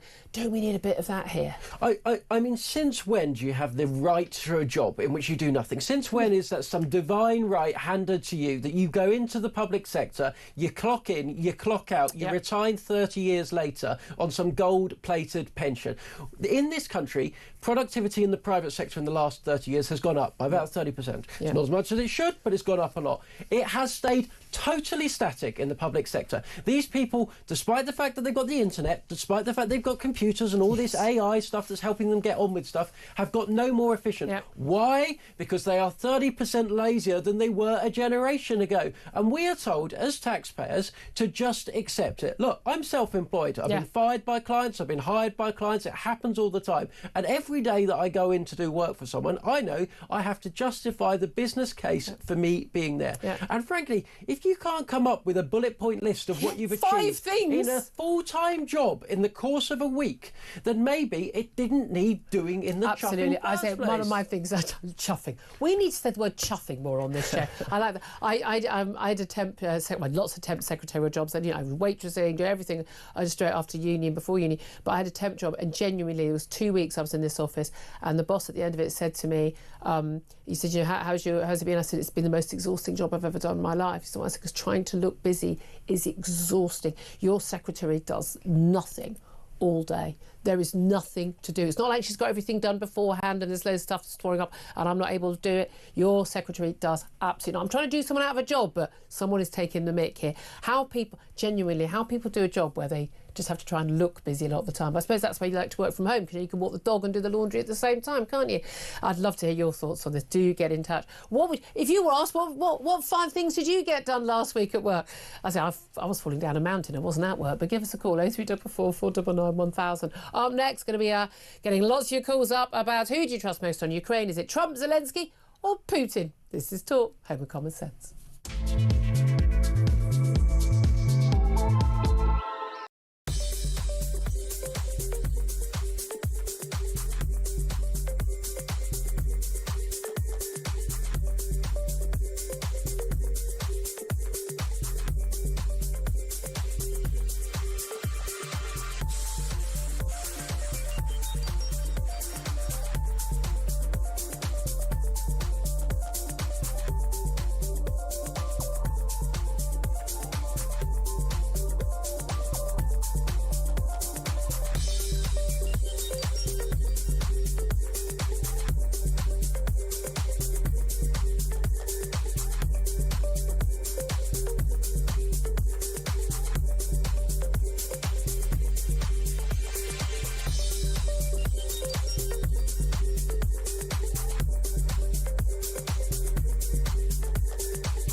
Across the UK, on DAB+, on YouTube, on your mobile, and on your side. This is Talk. This is Talk, the home of common sense. 11:21 is the time. Sam Armstrong's still with me. I'm Julia Hartley-Brewer, and you are on the phone lines. 0344 499 1000. Question: who do you trust most on Ukraine? Is it Trump? Is it Zelensky or Putin? Well, let's go straight to those phone lines. Dave is in London. Good morning to you, Dave. Hi, Julia. How are you? Very well indeed, sir. What do you want to say? I don't think it's really a question of which of them we trust the most. I think it's more about a lot of the people I keep hearing that are talking about boots on the ground. Let's go in. Let's back up Zelensky. I want all commentators like yourself, like Sam sitting there, who always got a lot to say for himself. Have you signed up if we are going to war? Because your daughter will soon be fighting age, Julia, so I presume you'd be putting her in the line of fire. Yeah. Sam, you'd be signing up to go, I assume. Think he'd be any use? I'd be more use than Sam.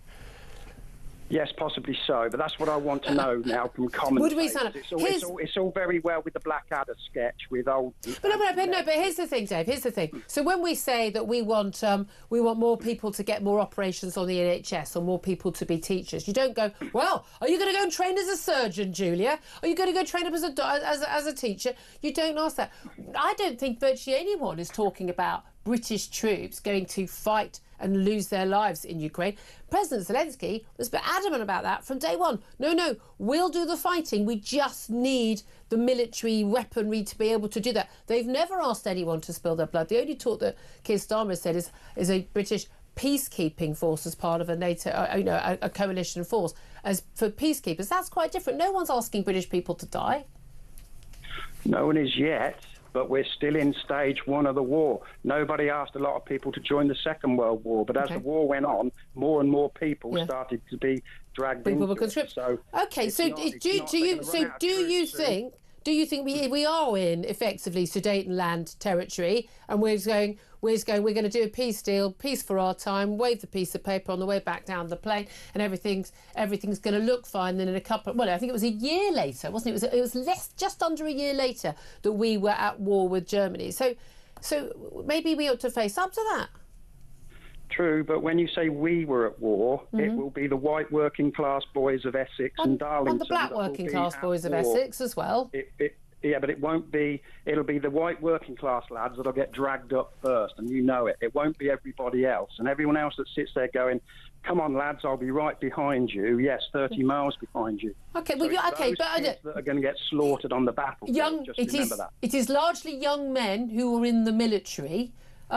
And the people who are going to be will be the people who have signed up to. No one's forced right now to go into the army or go into the Navy or the Air Force. Well, no, they're not. But we haven't got an army that would fill Wembley Stadium, so they're going to have to start moving to conscription pretty soon. So people need to start putting their hand up and saying, it doesn't need to be young people, right?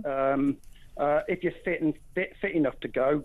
I'm in my early 60s. I'm probably fit enough to fight. I'd go rather than my sons, for example. Well, a little bit later, we're going to be talking to Mesa Gifford. He's a former British volunteer with the Ukrainian army. He's also fought against ISIS as well. I mean, I'm in awe of people who go and do that sort of stuff. I tell you what, if it was my country, 100%, I'd be on the front line. 100%.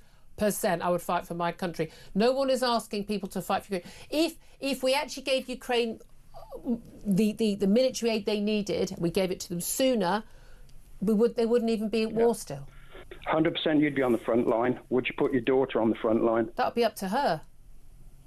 But with conversations we've had about whether or not we would stay and fight if our country invaded, she said to me, yes, she'd want to stay and fight. But that would be up to her. Or she'd be conscripted, in which case it wouldn't be up to her, but it wouldn't be up to anybody who got conscripted. No, I would rather we didn't go to war. The best way of not going to war is to make it clear that you are willing and able to go to war. And what the West has basically said to the dictators around the world, not just Vladimir Putin, not just Xi Jinping, but also mullahs of Iran, we've basically said, we're not willing and we're not able. We'll give you a bit of money, but as soon as our energy bills go up, then we all will probably try and get out of it. I mean, that's what we've said. I know, I do agree, but just remember that in World War II, we were all saying, yeah, come on, then let's have a go. And within 3 weeks, the Germans had taken France. It wouldn't take a couple of bombs to land on Hyde Park, and a lot of people would start to change their minds very quickly. I'll tell you what, they changed their minds very quickly to actually go to the front. The evidence is actually people change their minds very quickly to actually go and fight for their country. But Dave, so appreciate that call. Thank you. Sam, I'm going to let you answer for yourself. Would you? Yeah, well, here's the thing, right? The trouble with what Dave is saying is basically every argument we've heard today about Ukraine, the same would have applied for Poland in 1939. Right? Poland was in Germany's backyard. We had given over Poland after the First World War to an independent country. And by the way, that country was a lot more corrupt, it was a lot more authoritarian than Ukraine was. The same thing applied. We didn't learn the lessons of pre the Second World War. And, would I sign up if our country went to war? You're damn right I would. Because do you know what? At some point, you have to stand up for something on this planet, right? If I want to go through life and, Dave says, look, I'm from Essex. I grew up in pretty working class surroundings at times. But at times you have to stand up for what is right. And there are some people that sound today like they wouldn't have they don't think it was right for us to go into the Second World War. That it would have been right to let Hitler march all across Europe unanswered up until he landed also, on having seen how Vladimir Putin rules Russia, having seen what his troops have been ordered to do, it's not one-off things what they've been ordered to do in the Donbass region in Ukraine. I don't think that is, if that was happening in my country, that wouldn't be a country worth living in. I would absolutely fight. I'm an armchair general, I get that, but by the way, Vladimir Zelensky is not asking British people to spill their blood. Let's go to Jamie. He's on the line in Essex. Hello, Jamie. Yes, hello, Julie. Are you one of those working class lads who'd end up going off to war? Is that like Dave says? Well, I'm a patriot. I grew up in Barking, live in Essex, and of course, if I was younger, I would enjoy fight for this country. But listen, I agree with you on pretty much everything. But I'm yet to be convinced on the argument with Ukraine. I mean, Trump is by his own admission not a politician. He is a businessman. He's a politician. Yeah, I think that we need more people like Trump. His deal is not a bad one. What he's doing, he's saying. For Ukraine, and it's not appeasing Putin. He's saying that he will have American interests in Ukraine with this mineral deal, and he will protect those interests and Ukraine equally. Putin won't like that. And what you're suggesting, and your colleague is an endless meat grinder. We all know how they can't win that war. Russia has got the largest population in the world. We know what happened in the Second World War. Over 20 million Russians died. They just keep throwing men at it, and I don't want young men to die. And the analogy between Russia and Germany, as far as I can see, is full of holes, because Russia is no longer a Soviet superpower. Look, for God's sake, it's having to buy weapons from Iran. It can't even take. But you're almost arguing against yourself there, Jamie, because they're saying they're not a massive superpower. Look, if we'd gone in hard, for a start, we could have taken action and made it very, very, very clear that you step one steel toe cap into Ukraine and all hell breaks loose. He thought he'd get away with it because he got away with 2014 in the invasion in Crimea. I'm no fan of Putin. I'm not saying you are. J.D. Vance said it quite clearly. The threat to us and America and to Europe isn't Russia anymore. That's when I grew up, it was the Cold War. They're no longer. The threat is from within now. And I think it's both. It's both. We have made ourselves weak, but by making ourselves weak, Jamie, we have emboldened people like Vladimir Putin, because we and Xi Jinping, we don't stand up. And the Palestinian, the Hamases and the Hezbollah, we don't stand up for our values anymore. And I agree with, like I say, I agree with you on everything, but I just don't like the idea that, there's already been up to 1 million deaths and casualties. How much longer? How many more young innocent? Okay, well, isn't that up to the Ukrainian people? Sorry? Isn't that up to the Ukrainian people? Well, we don't know, because there's not been an election. Maybe they don't want. There's not been an election. Their leader's elected. Zelensky was elected. We didn't have. Funnily enough, we didn't have elections when we were at war in the Second World War. He's a democratically elected leader. Yeah, but we had a war cabinet, which was a coalition of all parties. Zelensky, it's only his decision. Now, I don't agree. Look, Putin hasn't had an election in 25 years, so I don't. Well, no, Putin has elections all the time, but the only people who stand against him get killed. We all know what sort of elections there are, but the simple fact is, I don't think, along with many others, Russia is the threat it was when I was a young man. That there's no way in the world they're going to encroach into Western Europe. You think not? Why do you think that Finland has 250,000 reservists? Why do you think that Latvia and the other Baltic states are massively upping their military ability? Why do you think Poland is? What do they know that we don't know? Well, that's a fair point. Well, the alternative is that we up our spending on defence, and that we have to look after ourselves now. And but I can't say. Look, I'm in business. I've been in business for 30 years. I can see where Trump's coming on. It's not an appeasement of Putin. Putin won't like the fact that America is investing in Ukraine. And if it's and the fact is, if what I've read is true, that Biden gave all the money as a grant, whereas Europe did it as a loan, that's. I can understand Trump's point. If we're going to give you something, we want something back in return. No, but the whole point is he's not promising to give them anything in return. He says we want the mineral rights. Do we want the mineral rights for backdating for money that was given to help save Ukraine? Again, I just don't understand why people don't get that stopping Putin is in our interest. forget, if you don't have to give two hoots about the Ukrainian people. It's about stopping a violent, dangerous dictator in his tracks. Jamie, I could do this all day. I so appreciate your call, sir. Thank you very much. If you'd like to get in touch, give us a call. 0344 499 1000 is the number.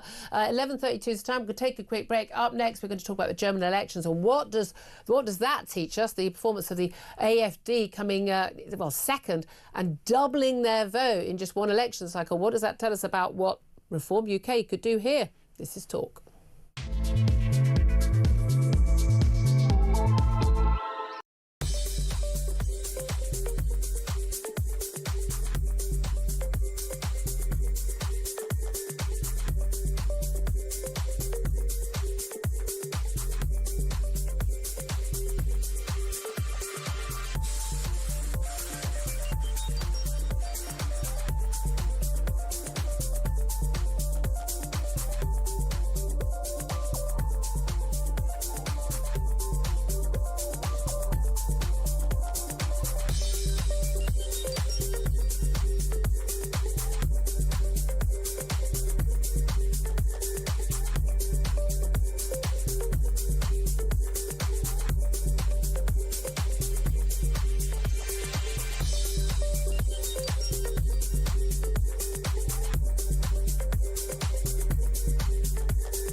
Across the UK, on DAB+, on YouTube, on your mobile, and on your side. This is Talk. This is Talk, the Home of Common Sense with me, Julia Hartley-Brewer. 11:34 is the time. Let's talk right now about the German elections. Not something we often do. We often focus on the French elections, don't we? The presidential elections. We've had some very interesting parliamentary elections in France as well. And of course, we talk a lot about the Americans as well. Germany, not so much, which is strange because it is the powerhouse economy of Europe. Well, it used to be before net zero anyway. But the election result yesterday has indeed been what many are saying historic. We have seen basically the Labour Party there, the SPD, basically falling away. Olaf Scholz is no longer going to be Chancellor, but they'll still be in the government because there's going to be a grand coalition. It's going to be formed with the winning party, the CDU. That's the Conservative Party, effectively Angela Merkel's old party. They won that election. But crucially, the party that came in second place isn't getting a look in. Why? Because they're the Alternative for Deutschland, AfD. They won 20% of the vote. Astonishingly, doubling their vote in just one election cycle. But what lessons can be learned not just for Germany, but for British politics by all of that? Let's talk to a political theorist and professor at Webster University in Vienna. That's Dr. Ralph Schulhammer. A very good morning to you, Ralph. Hey, Julia, great to be back on again. Lovely to speak to you. Right then, well, look, let's get to it. First of all, just talk about what's going on in Germany. How significant is that election result, particularly for the AfD? Well, let's start with the basics. I read many headlines that this was a shift to the right. It was not a shift to the right. The CDU, CSU, the Conservatives, you described it quite nicely in your intro. They got about 28% of the votes. The AfD got 20% of the votes. So together they have around 48, 49% of the vote. That's not a majority. Yeah. The current constellation is slightly more right-wing than it was 4 years ago, but this was not a massive shift to the right. Secondly, consider you go to the doctor and the doctor says, I'm gonna double your medication. The first thing you're going to ask is, well, is that going to have an effect? Yeah. And the same thing is happening in Germany. Yes, the German people decided to double the medication in form of the AfD, but 20% is not enough to affect structural change. Yeah. So for the next 4 years, we're going to have a center-left and center-right coalition between the Conservatives and the Social Democrats. And unfortunately, because they're ideologically so far apart from each other, not much is going to happen. If we have a minute later on, maybe we can also break down the demographics a little bit of who voted for whom. Yeah, I mean, it's very interesting, isn't it? Because it's certainly younger people voting for the AfD, which has been a very interesting development across a lot of European countries. But this thing, so it's not a big shift to the right, but as a lot of people will be watching from here, are saying pretty much it's the same as when we go from Tory government to a Labour government and possibly to the Tory government. Is actually, you get pretty much the same policies. You're saying they actually are quite far apart on some policies, but they're actually not going to be able to agree on much. It's not going to be like the Tory Lib Dem coalition of 2010. They're basically going to just not get much done. But I'm not sure that's an option at a time when we are facing the threat from Putin. We've got the Islamofascism threat, when we are dealing with the collapse of the European economy due to net zero, something you and I have spoken many times about, the immigration crisis, the crime crisis. I'm not sure that's going to fly with many German voters.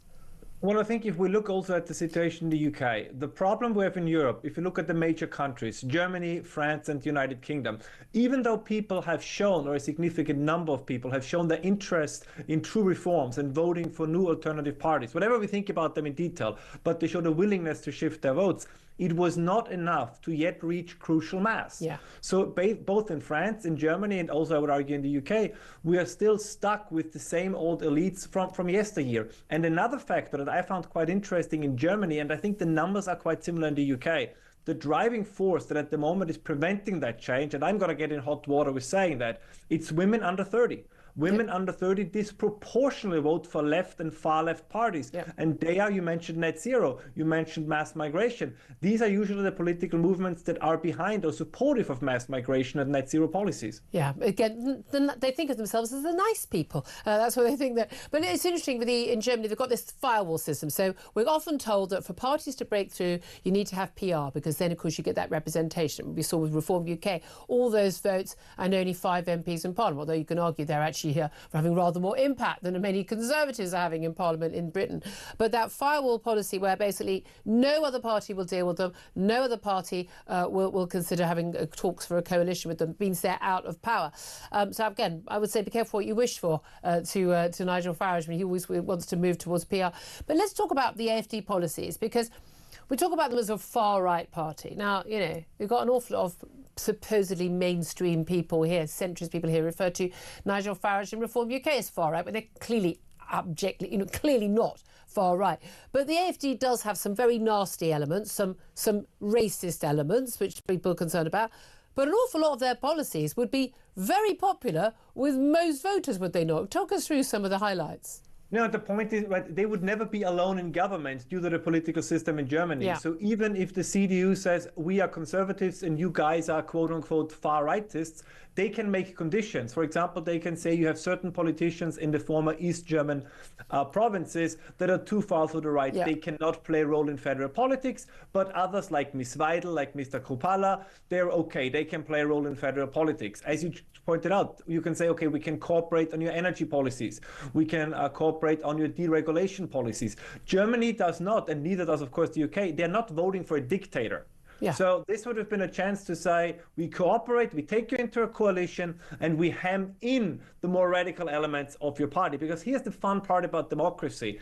If that would have been a successful coalition, or still could be if Mr. Merz would jump over his shadow, that usually is the best recipe against radicalization. Yes. If people feel that things are getting better, they have no interest to vote for revolutionary politicians because, let's be honest, Julia, if you and I are doing well, the least thing we're interested in is a revolution. Exactly. So the best vaccination against revolutions is successful politics. Well, exactly. I've been saying for years, people criticising the rise of other parties, like across Europe and even Donald Trump in America and Reform UK here, you created this problem. If you view it as a problem, it's entirely your doing. But in terms of some of their policies, they are anti-EU. Love that. In terms of the AfD, they are anti-mass uncontrolled immigration. Well, yeah, that's a majority view of most people in Europe and Britain and America.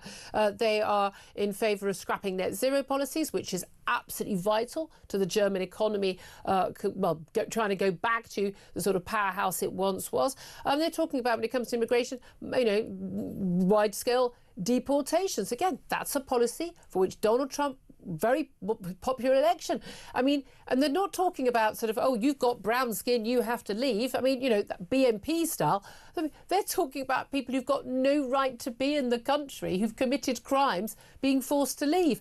I would hesitate to find someone sane who didn't think that was a good policy. No, you're right, and they have been very clear about this. Even they have also very much softened their stance on leaving the European Union, right? They said this was something we said in the past, but we are willing to talk about it. They argue now that the European Union needs reform, and the European Union does need a reform. They said, good luck with that. As you correctly pointed out, they said that, of course, citizens with a migrant background and integrated immigrants are still welcome. They were also welcome to vote for the AfD, but, for example, criminals are not. And we had a situation in Germany, just to run the numbers. There were 5 terrorist attacks in the last 12 months, and all of them were committed by asylum seekers. So you're importing people that ask for your help, and then they go out and murder people with knives, cars, and what have you. I think it's fair to say that maybe you should revise your immigration policy, including the rights for asylum. Yeah, absolutely. I mean, the spate of attacks in Germany, in France, and Europe, other parts of Europe has been quite extraordinary. And again, I just don't understand how long politicians think people are going to go, oh, that's fine. Yeah, every time I go to a market, I'll just hope I come back alive. I mean, it's just not going to be acceptable to people anymore. What are the lessons for Reform UK? I know you spend a lot of time here in this country. You follow our politics very closely as well. What are the lessons for Nigel Farage and Reform UK from this election? Well, I think the general lesson is that some major European country must find back to sanity. So apparently it was not the French, it was not the UK, no. Look at Keir Starmer, and apparently it's not Germany. So this is really worrisome. And that's why I'm so disappointed in the German result, because I think if someone makes the first step, the others will start to follow along. I always said I like a lot of what Reform in the UK does. I have trust issues with Nigel Farage. He's sometimes I'm not sure how committed he really would be to let's say a reform program that he's promising. And sometimes I wonder if his personality does not get in the way of building coalitions. Now, again, I'm an unassimilated foreigner, and I would never dare to tell the British whom to vote for and whom not to vote for. Not like Elon Musk telling people to vote for the AfD. Farage is a good speaker. I think he puts the finger on the right place. He knows what the problems are, but then he kind of sometimes dilly-dallies around and goes back and forth. So, and I think many of the people in his party that I like quite a bit, like, Ben Habib and others, it's very sad that they could not find some kind of compromise to keep other interesting figures in his party. So he's, as an interesting, good speaker. I like him. I'm sure he's great fun to have a beer with. But will he be the man to make the course correction? That's very interesting. But again, the smaller parties need to have charismatic figures to even, get on anybody on board with them. But then you say that can sometimes hold them back. That's very interesting analysis. Ralph Scholhammer, thank you very much. Always so good to talk to you. Thank you. Sam Armstrong, look, you're a Conservative commentator. You're a member of the Conservative Party. What do you think the lessons are to be learned from what's happened in Germany? Very different political system, lots of different things going on. But in terms of the AfD getting to 20%, what's the lesson? Well, the first lesson is it is no longer just possible to ignore the concerns of working people election after election, government after government, and expect them not to turn around and run off throughout somewhere else. You don't own those votes. The message is so clear around the world. It's just not possible anymore, right? You can blame that on the internet, you can blame that on social media, or you can accept the fact that, as I do, that actually some of the lies that you were telling to people, some of the kind of papering over the cracks, just doesn't wash it when mass migration reaches this scale, or the costs of net zero reach the scale that we're now talking out there. But the biggest warning light through all of these results should be the way that young men around Europe, across the West, are now voting. And Ralph's right to say young men and young women are now voting very, very differently. For the first time, I think ever, the biggest split will come down in gender in how people are voting. And we see that in America as well, Donald Trump. Hugely so. But there's a huge warning here for the Conservative Party, which is if the AfD can do it over there, why do you think you're going to be the exception over here? Nigel Farage isn't the AfD, and as a result, he's at 30%, not 20%. Yeah. But those numbers are sticky. Those numbers are the way the situation's going to be. So either you start taking the serious concerns of working class people and putting those and really showing that you believe them and are prepared to do what is necessary to deliver them, or for the lesson for the Conservative Party, we don't have PR. You're not able to shut them out with the Labour Party. Yeah. You're not going to get into government, and we're going to see a very messy result next time, in which I fear, as I've said many times on this show, that Keir Starmer is going to slide back in next time. But the election after next boy, there we could be seeing a very, very shocking result for this country. And especially after what we see, say, with the French presidential election with Marine Le Pen as well. It's going to be absolutely... I mean, I think we thought we had to go somewhere later. It was going to be really boring 4 years. Nope. Turns out not. All right, up next, though, we are going to be talking about that, I think, absolutely brilliant email on behalf of Doge and Elon Musk, asking every American government employee, can you account for what you did last week? 5 bullet points. What did you actually do at work last week? Or, if you don't want to reply, that's fine. We'll consider you to have resigned from your job. Don't we need a bit of that over here? I wonder if most of our civil servants could make a list of 5 things they did last week other than walk the dog while they pretended to be on a Zoom. We'll talk about that up next. This is Talk, the home of common sense.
Across the UK, on DAB+, on YouTube, on your mobile, and on your side. This is Talk. This is Talk, the home of common sense, with me, Julia Hartley-Brewer. Let me put this question to you and indeed to Sam Armstrong. What did you achieve at work? What were your accomplishments in the last week? Can you put them in 5 bullet points? And if you don't, by the end of tonight, midnight, I'll assume you have resigned from your job.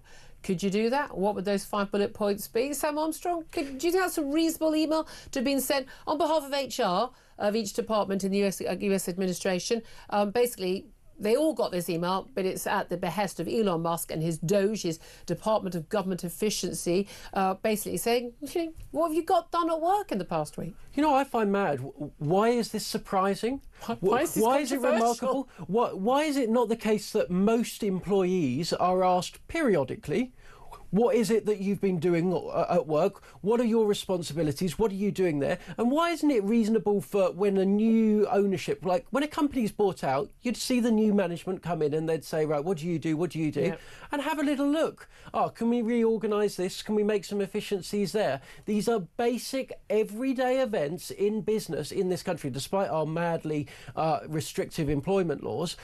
But it seems that the public sector workers again and again see themselves as an exception to what everybody else has put up with their entire career. Some of the American trade union bodies, they've said this is targeted harassment, this is bullying. It's quite extraordinary. I'd love to know what you think about this. 0344 499 1000. Let's find out also what Ewan McCaughey thinks. He's a professor of law at King's College London, specialising in labour law and corporate governance.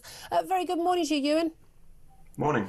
Could you account for what you did last week, and is it reasonable for an employer to ask? No, and we don't have extraordinarily restrictive labour laws in the UK. We've got some of the most liberal laws for employment in the world. Only America has lower standards than we do. And an instruction to account for what you've done or be fired would be flatly unlawful in any country that respects the rules. Why would it be unreasonable for your employer? Why no? If your employer asks you, can you let me know what you've done last week? I'm not talking about dissertation, 5 bullet points. If you can't respond, if your employer asks you to send him or her information, surely you're required to do that as part of your contract, and it's reasonable information. So why would that be unlawful? Well, it's not asking what's been done, but it's the threat to fire somebody for not replying to an email that would be unlawful. So there's a difference between dismissal for gross misconduct, for instance, or minor breaches, which could lead to a warning, for example. And I mean, your viewers must hear that people at the FBI and employees at the Department of Justice have been instructed to not follow Musk's ludicrous instructions. Wait a minute, you say ludicrous, like individual departments basically saying, look, don't reply, we'll sort it out. And that's obviously, they didn't know about this email in advance. It came to sort of as if it was an HR department. But like, he wasn't saying you'll be fired. He's saying the same as the decree, effectively. He's basically saying, you work from home, you're no longer working from home, back in the office on this date, or we'll consider you to have resigned. That's not the same as saying you're fired. That's just saying those are the terms and conditions of your employment. If you don't like them, well, adios. But that's not firing people. That's saying if you don't want to do the job on the terms in which you've been hired, and I'm thinking turning up to the office when you're told to, as you used to have to do, and telling your boss what it is you actually got done last week, a perfectly reasonable request. I would consider that you should consider yourself to have resigned. No, and you wouldn't be able to persuade any court in a Western democracy the distinction that you're making. Why? So they are saying you're fired. And it's outrageous because if you really want to fix all the problems that America has, it's got some of the highest child poverty in the Western world. It's got extraordinary levels of homelessness. Life expectancy is stagnating because the healthcare system is broken. It costs far more than anywhere else in the world. And you have billionaires who are unelected, like Elon Musk, trying to destroy the public sector. No, sorry, I'm sorry, Ewan. Sorry, he's unelected. He's not actually in the cabinet, but the American cabinet under their constitutional system is appointed, not elected. None of the cabinet members are elected. It's a ridiculous point. It's just a billionaire you don't like. Well, no, I think that the important point is that it's the American people that don't like him. But really? Because I'm hearing if I could just finish a sentence. He gave $277 million to Donald Trump to get elected. America has gone off the spectrum in the degree to which the billionaire class controls politics and controls the media, just like this television station is also controlled by a billionaire. You can't have a free and open debate. You can't have a free media. You can't have a functioning democracy when money dominates everything. Okay. And I think that's something really important. Ewan, I can absolutely tell you, this station is owned by Rupert Murdoch, and I 100% assure you, and I'm happy to say this to his face, he does not control anything that I say or anything my guests say, ever. Well, I wouldn't work for him on that basis. So that's incredibly insulting of you to suggest that I would. Can I just go back to you? But I let you finish your point. It's just the fact that billionaires control our media. I hate to tell you, Ewan, billionaires have controlled everything for a very long time. Were you very upset when Sam Altman gave hundreds of millions to the Democrats? I don't think that this is a particularly productive conversation. Well, I'm sorry, Ewan, I'm trying to have a conversation about whether or not people should be able to answer an email from their boss.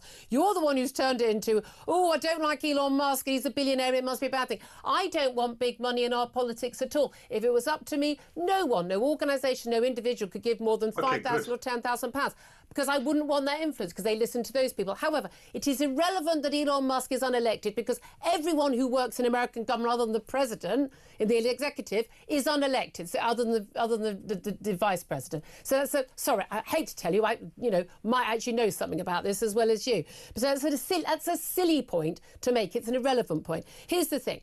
What is unreasonable?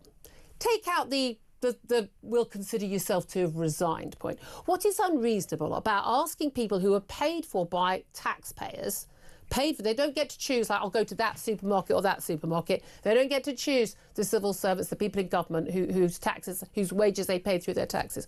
What is unreasonable about asking those people to account for what they do? Because I've worked in a lot of organisations, and I think there are an awful lot of people who do absolutely, technical term, bugger all day. Well, I think what's unreasonable is Elon Musk paying $277 million to buy his way into control of the US government. It's unreasonable that Elon Musk companies have been given more than $20 answer billion the question I asked you. In contracts and subsidies since 2008 it's from the US irrelevant. government. And now that's irrelevant. He's going to use his position to enrich himself. That's irrelevant. And that's not answer the sort question I actually asked you. I didn't ask your views on the American political system. I asked your views on the employment situation. What is wrong with an employer asking employees what they've done? At the beginning of this conversation, you asked the same question. I'm just going to give you the same answer, which is that it's the threat to fire somebody for not replying to an email. And I'm going to make the point again. And I hope that that's not the way that you would expect any employer to work. I mean, I said take out. Real degradation of standards. Ask to Ewan. I said ignoring the side of the threat resignation of you resigned yourself or threat of firing. What would be unreasonable thing, isn't it? I said you've made that point twice. Ignoring that side of things, is it unreasonable for an employer to say, "Can you account for what you did last week?" Yeah, so I guess it's the third time now, it's okay to ask what people have been doing last week. And should you be required to answer that? I'm not don't really think that's sure a difficult question. No. Should an employee, you're saying they shouldn't be fired for it or considered to resign. Should they be facing some sort of discipline, first warning, whatever it is, for not replying to that email and saying, yeah, I did this, and this? Yeah, so if you're an employer, you have a general right to direct what employees do within the limits of the law and if you're acting in good faith. But this sort of operation that is Elon Musk, going on in America at the moment is plainly exploitative. People shouldn't have to work under these conditions, and America is crumbling at the seams. Yeah, I think America's crumbling at the seams because they're trillions in debt, because they're spending a fortune on stuff and no one knows what they're spending it on. And if you've got a couple of million employees, you don't know what the hell most of them are doing all day. Maybe that's worth investigating. But you know what? Elon Musk is a billionaire and you don't like his views, so it must be a bad thing and exploitative. Ewan, I wish we could have got further with that conversation, but we just kept going round in circles. Ewan McCaughey, Professor of Law at King's College London. I'd hate to ask him what he got done last week, Sam. Yeah, I could take a guess, but look, I think we respect everyone that comes on this show. I'm going to have a look at his Twitter and see what flags he's got in his bio. I bet I can guess. Oh, that was fun. Do give us a call. Your thoughts on that, your thoughts on Ukraine as well. This is Talk.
across the UK. On DAB+, on YouTube, on your mobile, and on your side. This is Talk.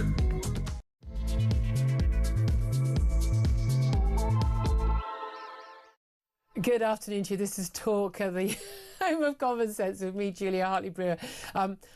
I've been led to believe that my last guest was not very happy with that interview. I mean, as I imagine you weren't very happy with that interview with Ewan McCaughey, because apparently he seems to think me asking questions is utterly unreasonable, and asking questions about Doge and asking government employees in America to answer a simple question about what they've actually got done in the last week. Apparently it's all to do with Elon Musk is a billionaire and he's given lots of money, and I'm a Murdoch puppet. I don't know. I think that's where it went, didn't it, Sam Armstrong? Crazy, crazed conspiracy theories. They're seeing these webs of influence everywhere. And look, he was just as unhappy with you asking him a basic question as he is about employees being asked, what have they done this week? Of course, he's a university professor where no doubt his research is well funded by our taxes. Well, yeah, I mean, I'm happy to talk to all comers. Yeah. I had a. Before we tell you what's happening in this set, I just want to get. I had a job years back. I was a news reporter on in the Evening Standard, and the new editor came and joined, and I think Sir Simon Stevens, I think his name was, and he asked. We went around the building, and he basically said, "Hello, I'm the new editor. What do you do?" And people would say, "Well, I'm the deputy picture editor on the Diary or something." And he said, "No, I didn't ask you what your job title was. I asked you what you do." And then he'd be like, well, I'd get pictures together. And I remember the classic one for the Evening Standard is this Londoner's Diary, and it's the gossip column and all the things. And he said to me, what'd you do? Well, I do the pictures for the gossip column. OK, so how many pictures? Like 4 a day. So 4 pictures of famous people a day on one page. How often do you change the edition? Or, once or twice, a couple of pictures. So basically, you have to find 6 pictures of famous people for every day. Like, that's not a proper job, right? He's not taking the photos himself. He's getting them out of the library, or they've been sent in that day. I mean, and he basically went, you could see him going, okay, that's not a job, next. There are lots of people who do something like, what is your job title is irrelevant. What do you actually do all day? And an employer has to ask that question, because do you know what? Especially when they're being paid for by our taxes. It's vanishingly rare that an employee sticks up his hand and says, yeah, by the way, I've got nothing to do, I don't do anything, you could probably get away without me. No, I've done that in a couple of temp jobs, and I'm literally, I finished everything, and everyone looks at you like, shush! Yeah. Don't say anything! Yeah. Honestly, no. Elon's coming, look busy. Yeah. Oh, I'm telling you, looking busy is exhausting. It really is. Anyway, I'm going to see. I just talk on the radio, so it doesn't really count. Yeah, I know. It's a great gig. Anyway, coming up on the show, whether you're listening on DAB+ radio or on your smart speaker, watching on YouTube, on your connected device, it is great to have your company, and it's great to get so many calls.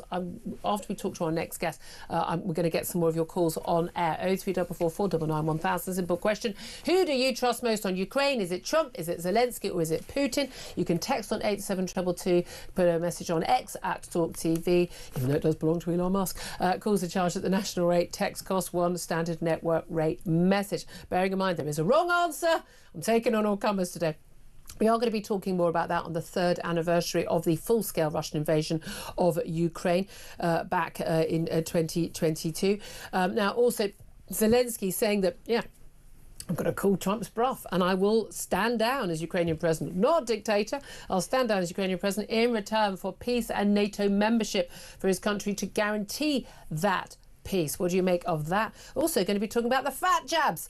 I've been saying since they were first in the news, these are not going to be safe. There are always side effects for every jab and every treatment. 82 Brits have died from using, after using weight loss jabs such as Ozempic and Mounjaro. The NHS has warned people, don't take the jabs unless you really need them, and they should also prescribe them by your doctor.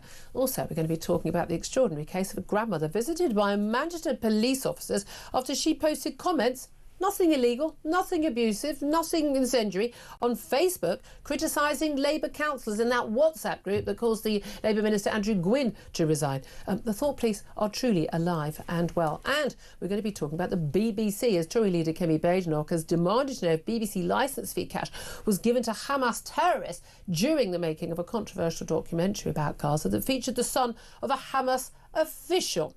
All that coming up, plenty more besides. Sam Armstrong's still with me, of course. I'm delighted to welcome to the show right now Mesa Given. He's a former British volunteer with the Ukrainian army. He also fought against ISIS in Syria. Mesa, thank you so much for joining us. Good afternoon. I appreciate this. Now, I got a caller a little bit earlier, and I put this question. Who do you trust most on Ukraine? Is it Donald Trump, Zelensky, or Vladimir Putin? And one of our callers made the very fair point. Well, you know, are you going to, you know, get your camouflage kit on and go and fight? Is Sam going to go and fight? You know, will you send your children to go and fight? It's all very well being an armchair general, but, you know, you actually have done that yourself. Who do you trust most on Ukraine? Zelensky. And the truth is, Zelensky is the democratically elected leader of Ukraine, a sovereign European nation that's been brutally invaded by a dictatorship. Putin has rolled back any notion of democracy in his own country. He's butchered people in Ukraine. He's persecuted gay people in Russia. He's destroyed any opposition to his rule. Donald Trump has this sort of mercantile view of international relations. He is very much America first, Britain last, Europe last, indeed everyone who's non-American last, which he's entitled to do. He's entitled to do. I was just about to say. Yet at the same time, I find it quite frustrating to see Brits putting all their faith in Donald Trump when we as a country will actually suffer for many of his decisions, not just on the economy, but also on his views on international relations. If we want to be a bold, ambitious, great country again ourselves, we need to be supporting countries like Ukraine. This is about Britain and not American foreign policy. Yeah, and this is the interesting thing. And again, you know, we in Europe need to care a bit more about the security of Europe than countries on the other side of the Atlantic. Although, of course, it is also in America's best interest, actually, long term, for us to have that bulwark against an autocratic and dangerous dictator like Vladimir Putin. Why do you think Donald Trump seems to think that Putin's an okay guy? He said he's a man, you know, that he could trust, and he's had these, we know he's had a number of meetings where, you know, no officials present, you know, no one taking a record. Is he, as some suggest, you know, has Putin got compromised him? Is he basically an agent for Vladimir Putin, as conspiracy theorists would say, or does he just admire him as a strong man and wish he had the same sort of power? Oh, no, I think at the end of the day, we are entering a new phase of our civilization, and also as mankind, I should really say, i.e. The sort of peace dividend that we have enjoyed for so many years after the fall of the Soviet Union is now well and truly over. America is no longer, or is conceding now, that it's no longer the sole dominant superpower of the world. And the narrative that's been going on for a long time, pushed by Russia and China, that we live in a multipolar world, which is basically a balkanized world where there are power centers and regional power centers that exist. I think Donald Trump is starting to admit that. But what frustrates me is it's America admitting to its decline, essentially. They're no longer willing to fight for Europe. Yeah. They want to pivot their attention to Asia to counter the rise of China. And in doing so, they're going to throw to the wolves their long-term allies. Yeah. It is a wake-up call for us as Britain, and also as Europeans too. And we need to be investing in our defense. We cannot rely on the United States to defend us. There are growing powers in Russia and China, and we need to do more to counter those. And I appreciate that wake-up call. And by the way, Donald Trump, you know, delivered that wake-up call back in 2016, 2017, and they chose to ignore him, didn't they? I mean, you could argue really that, you know, a lot of people, a lot of sort of hand-wringing sort of centrists were all like, oh, you know, peace is the norm, you know, war is separation. It's not. The last 30 years after the Cold War, and the sort of peace dividend, not everywhere, but largely, certainly where the Westerners were concerned, that has been the aberration. And these power blocks and competing national and economic and geographic interests and battles for vital resources, whether it's minerals or oil or water, we're told is going to be the one in the future. That is more the norm. That is the norm, absolutely. Not what we've been going through in recent decades. No, absolutely. And to be honest with you, I did not vote to leave the EU. I wanted for Britain to leave the EU. I was actually fighting against the Islamic State at the time and missed the referendum, but would have voted. My ambition for Britain, as Winston Churchill once said, if it was a choice between Europe and the open sea, always choose the open sea. And if Britain is going to make a success of Brexit, if it's going to stride confidently into the future as a world power, as a country that is still globally significant, I don't like to see people do this country down. I see it a lot online. We need to be engaging in countries like Ukraine. Ukraine is an ally of the UK. It is a country with vast potential, and our growing alliance with them is absolutely in our interest, both politically, economically, militarily, and everything else. So pushing back against Vladimir Putin is vital to our national interest. Yeah, that's the thing, and people, I completely agree with you on that. That people think, well, we're just helping little old Ukraine out. Ukraine, as you say, a very significant country, and we know from the wheat supplies, the sunflower oil, the fertilizer, everything else. It's absolutely a really significant country. It's one of the reasons why it's been fought over so much, and why Vladimir Putin wants it so badly. But in terms of look, I'm not a conspiracy theorist about people's views. I think when someone says to me, "Oh, you only say that because someone's paying you to say that," no, I just give my views and I think most people do. But nevertheless, a lot of the stuff that people will say when they're critical of Zelensky, "Oh, we did that Vogue cover," "Oh, we call her earlier saying, oh, he's travelling around the world, the globe, instead of sitting in his bunker," or corruption and things, seems to me are Kremlin talking points. This is stuff that the Kremlin is putting out online. Those little bots everywhere, these talking points, their little busy bees are online, and they're pushing these points, and they are being parroted again and again by people in this country, in America, and even by the man who sits in the Oval Office at the White House. Why? I mean, how and why does that happen? That this narrative has become so strong and has basically taken over the American president? Well, it shows you how vulnerable we are in the West. So Russia has always played to its strengths. It is a country that was severely diminished after the fall of the Soviet Union. They don't have the resources to invest to compete with the United States and other major world powers. So they've invested in certain areas. The rise of Wagner Group under Prigozhin, the rise of these troll farms and the use of disinformation. He basically saw an opportunity in Western democracy, which has a free press and everything else, to exploit and to divide the West. One of my frustrations with the extreme left in the West over the last few years is the rise of this. We are so polarized because of the so-called cultural war that we've got into that has distracted us from the rise of China and Russia and some genuine autocracies and brutal regimes.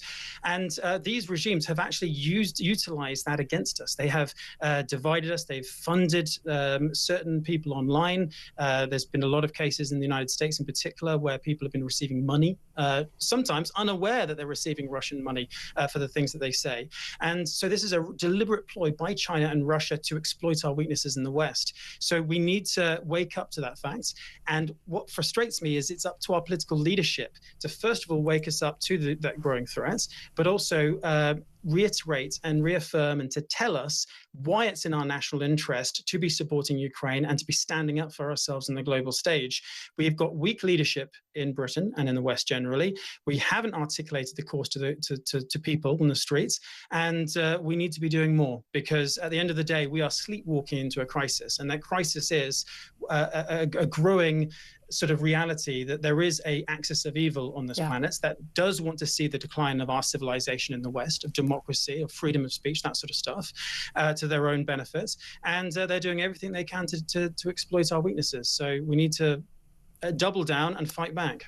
Here to all of that, Mesa Gifford, thank you very much indeed. Former British volunteer with the Ukrainian army, and like us sitting in this studio, Sam Armstrong, he put his money where his mouth is, and he goes, I mean, I'm in awe of people like him who go and, risk their own lives like that for a battle, Again, and I think the threat from Putin, threat from China, and also, that threat from Islamofascism, ISIS, Hamas, Hezbollah, all of that, the West it's just been sleepwalking, hasn't it? Yeah, but what I think Mesa speaks to is actually the fact that these may be conflicts politics in a land far away, of which we know Not little. that far. But actually, in actual fact, the freedoms that Mason was talking about defending are our own. He recognises the fact that, you know, in order to protect ourselves in Europe, we must draw a line which says you can't go rampaging round European countries taking over them, because we've seen how that record ends before.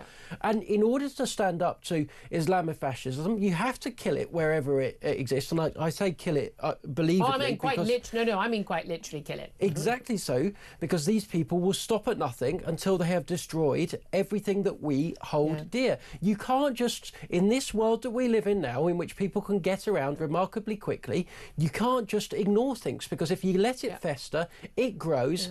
It's and like singing gangrene. Kumbaya, Deal with it. Singing Kumbaya and being all nicey about everything is all, and let's just have some talks and some negotiations. It's actually just not how the world actually works in the real world. Let's go to some of your calls though, because I've been asking, who do you trust most on Ukraine? Donald Trump, President Zelensky, or President Putin?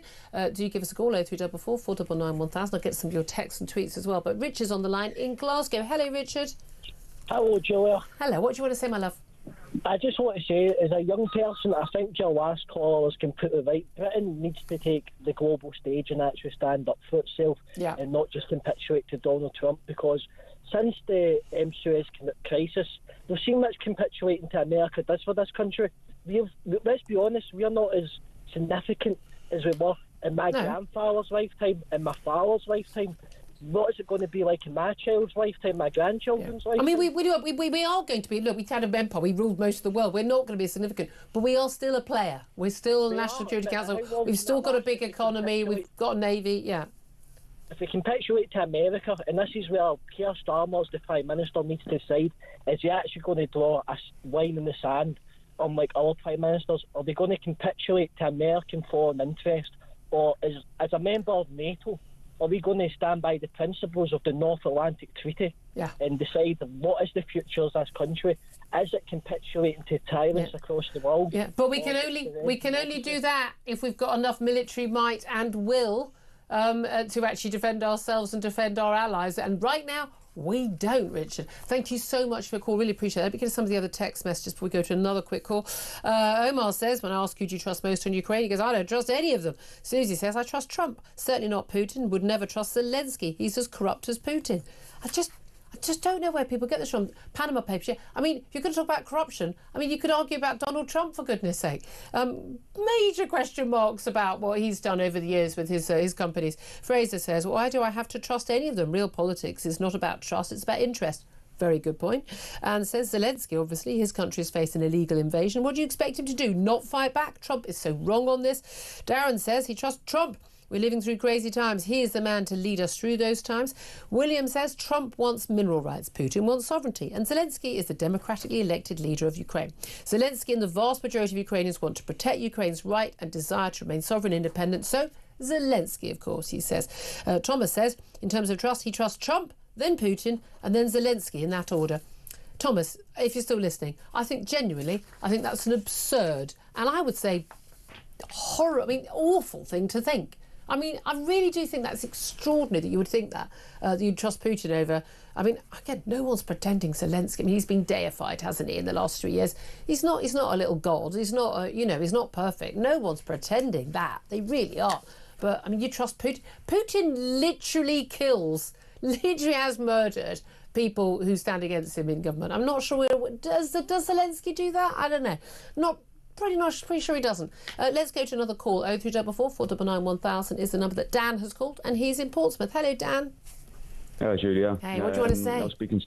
Yeah, you've said again and again today. You've used a phrase that I was interested in about fighting for your country, and I wondered what you meant. A rhetorical question I'd ask would be, what does that mean? What does fighting for your country mean? To me, fighting for your country, unless somebody's actually knocking on the doorstep and coming in on across the channel. Fighting for your country means defending your way of life. Yeah. Right, and I would say to I'm too old to go fighting, so I'm probably out of the equation. But I'd say to any young people, particularly people I loved, why on earth would you want to go and defend a way of life that our government isn't defending? I've been to Russia. I've been to Russia. It's not such a base. It's actually all right. Is it? Unless you criticise the government. No, I personally if the choice came to it, would rather live under a Russian regime than an Islamic dictatorship, which is what this country has been in 50 years. Yeah, those. Okay, I'll choose. If we carry on giving our way of life away, and immigration and birth rates alone say that the natural conclusion is this country will end up being an Islamic country. We're giving our life. Okay, I would choose. You're suggesting we fight for away. So I would choose Putin. A young man want to go and die for it. Okay, I would choose living under Putin than I would under the mullahs. Yeah, and Hezbollah or Hamas or that. Yeah, I accept that. Okay, here's the thing.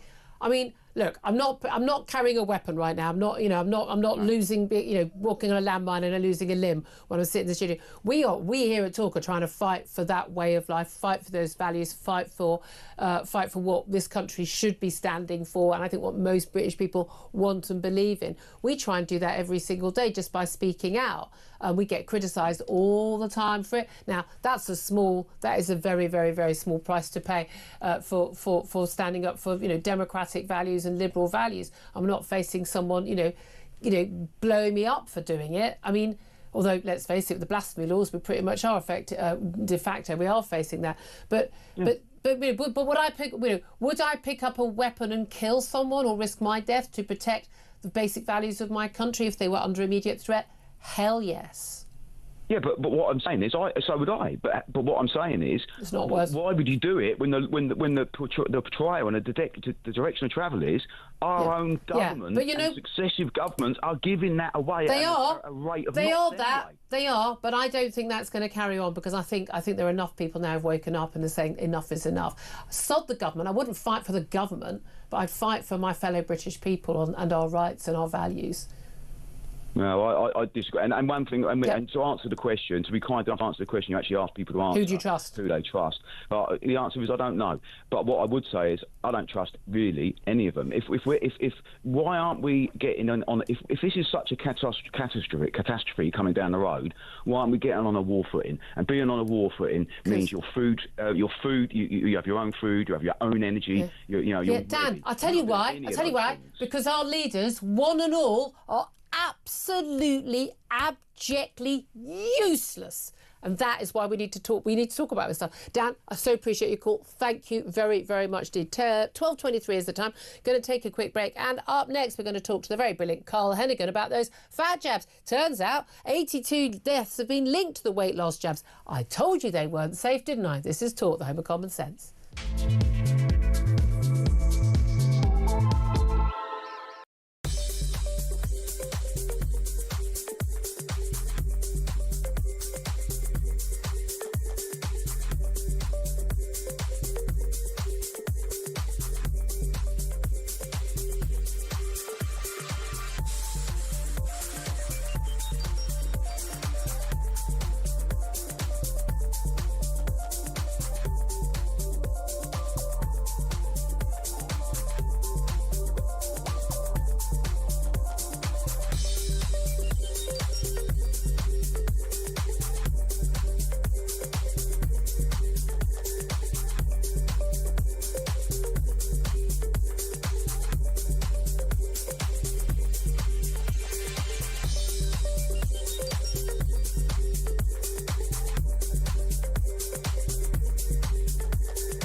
Across the UK, on DAB+, on YouTube, on your mobile, and on your side.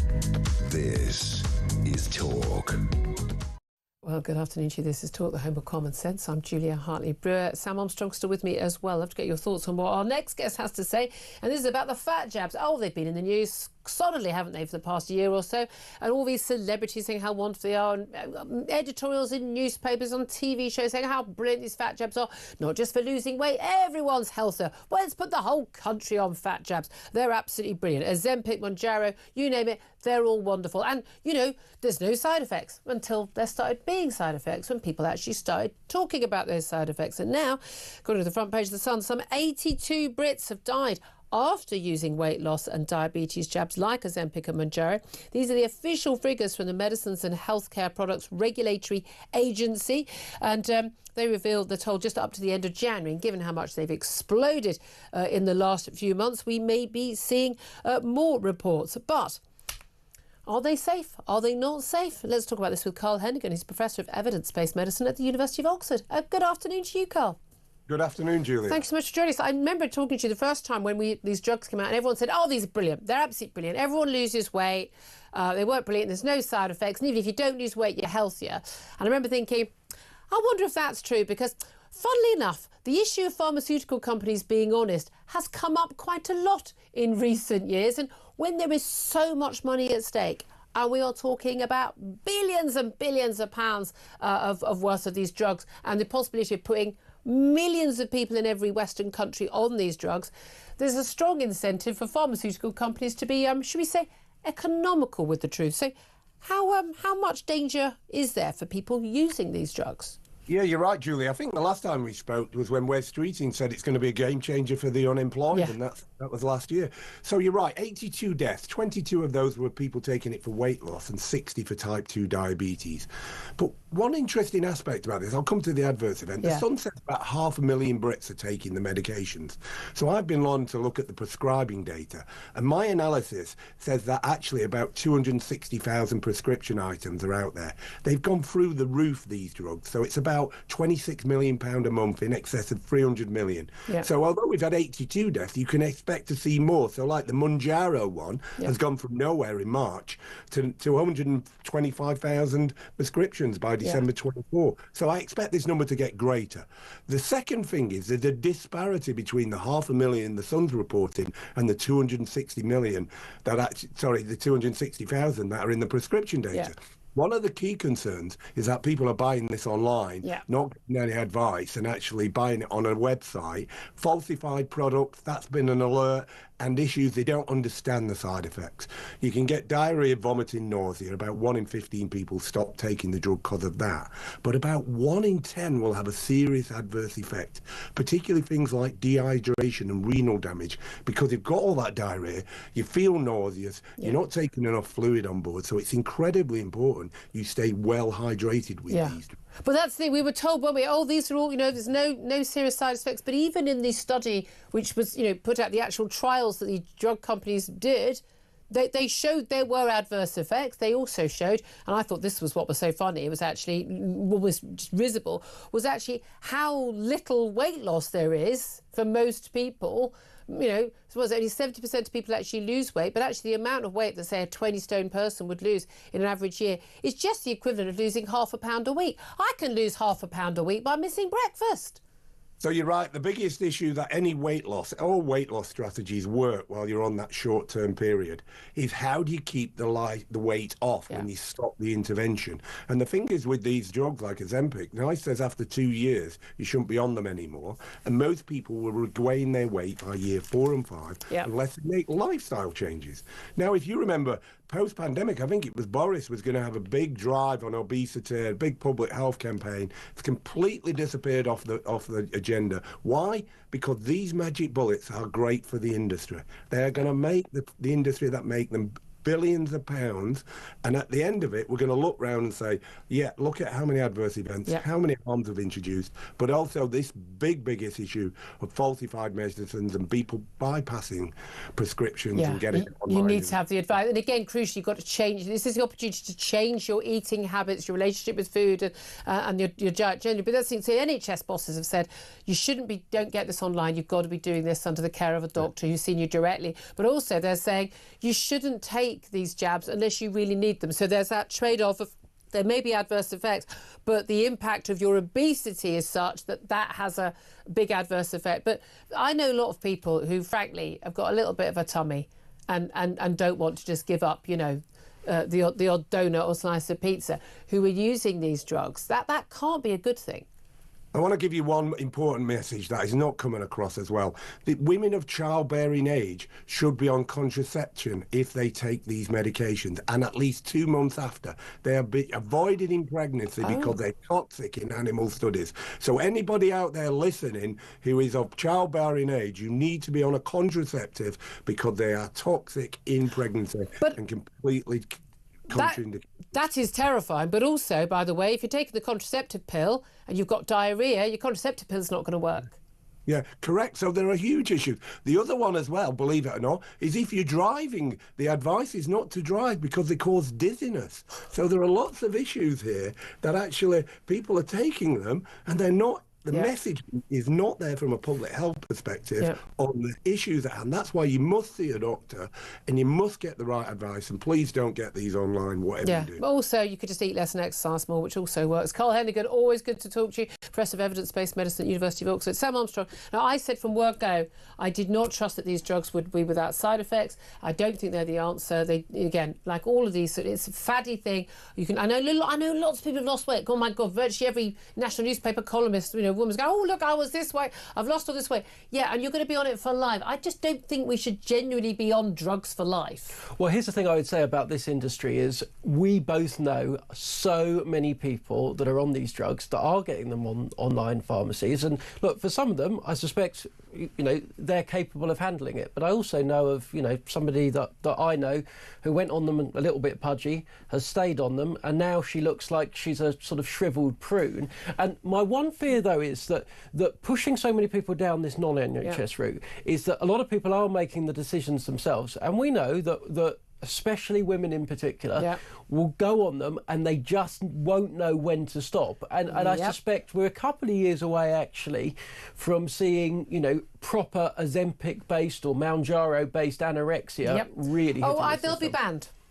I'm telling you, I'm just... How many times do we have to see this? And again, why do you think the pharmaceutical companies are telling us the truth? I'm sorry, I don't know why. There's too much money at stake. I don't know how many times we can see the same story again and again. There is a really simple, healthy and completely free way of losing weight in a healthy, sustainable way. And it does work. It really does. There's going to be some breaking news, by the way, just while we were talking with Carl Hennigan.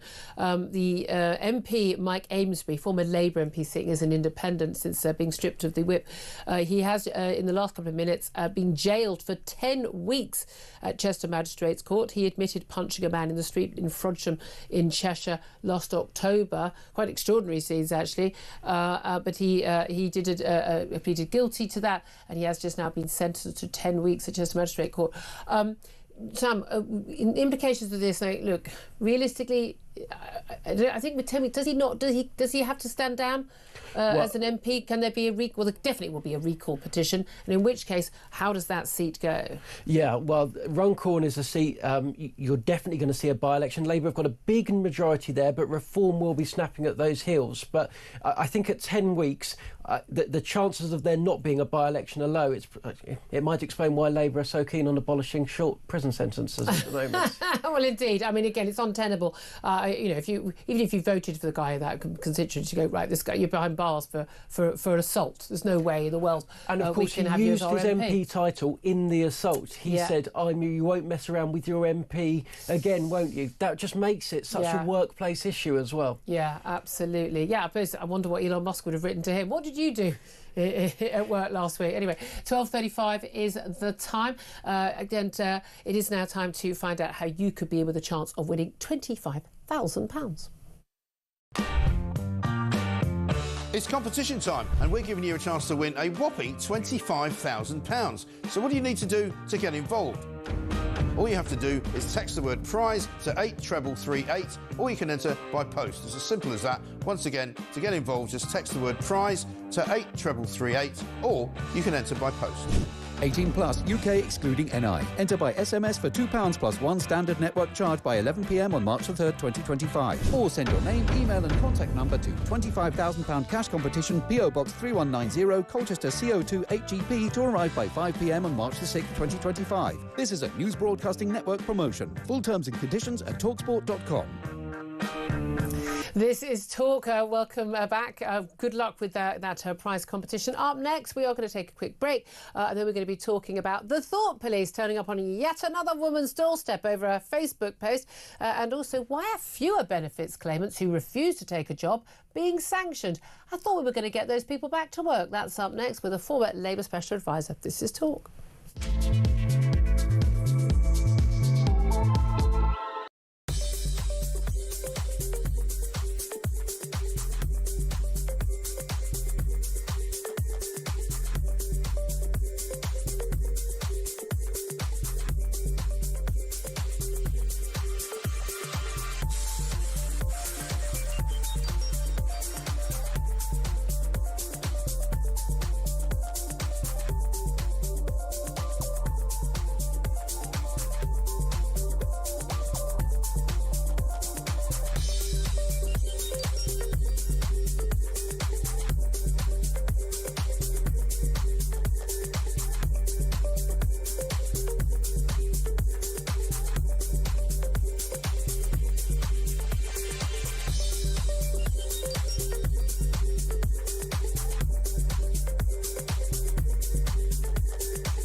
Across the UK, on DAB+, on YouTube, on your mobile, and on your side. This is Talk. This is Talk. Welcome back. I'm Julia Hartley-Brewer. Sam Armstrong is still with us as well. And let's welcome a former Labour Special Advisor, Paul Richards, to the show once again. A good afternoon to you, Paul. Good afternoon. Thanks for joining us. Lots to talk about. Let's get straight to it. Let's talk about the thought police. I'm hoping you're as worried about this as I am. But Manchester police have been criticised for shameful behaviour after Helen Jones, who's a grandma, was caught. Well, basically, she basically opened her door to find two police officers from Manchester police visiting her because she had written a Facebook post criticising Labour politicians. We all, of course, remember the rather bizarre situation of that WhatsApp group involving Labour politicians, one of whom lost his job in the government, and various local Labour councillors making some rather, should we say, some would say inappropriate, and some would say offensive jokes. Now, I'm of the view that WhatsApp messages should be kept private. I don't think people should be punished for them. But she wrote a comment, nothing abusive, not inciting violence, nothing like that. Two police officers turn up her door because she's criticised the local Labour councillors for being in that group. What does that tell us about Starmer's Britain? I don't think it tells us anything about Starmer's Britain. I mean, my instinct is always to back the police, and I think that, instinctively, my first call when the news broke was, I'm sure they've got a good reason to do this. There must be something in the messaging which involves a bomb threat or a threat to murder somebody. Well, there wasn't. Some of the things. But this is the I'm about to pivot onto that, Julia, which is that it now appears that it was, not benign, but certainly not threatening language. What do you mean, not benign? Well, I mean, it was language that, you should expect in public life if you are a councillor. And therefore, I'm a bit concerned now that I think the police have wasted everyone's time. And the question mark now is who made the complaint and, why did they go to the police with this? It might well be that they are wasting police time too. So there needs to be an investigation. I don't know. I've not seen anywhere what she actually said. I can read you. Themselves are saying there wasn't a crime. I can read you in one post. She wrote, let's hope he does a decent thing and resigns. Somehow think his ego won't allow it. This was about a local councillor. She said, not looking good for Councillor Sedgwick. And someone said, will you be resigning to him? I mean, they're all along those lines. Yeah. Nothing abusive, nothing like. So, I mean, why on earth would police think they should turn up to that? Now, we had these things last summer. We had it after the Southport attacks, and there was some very, very, very unpleasant and clearly criminal messages that were posted online where people were inciting violence, calling for people to go to this hostel where asylum seekers are, set them on fire. Absolutely unacceptable, of course.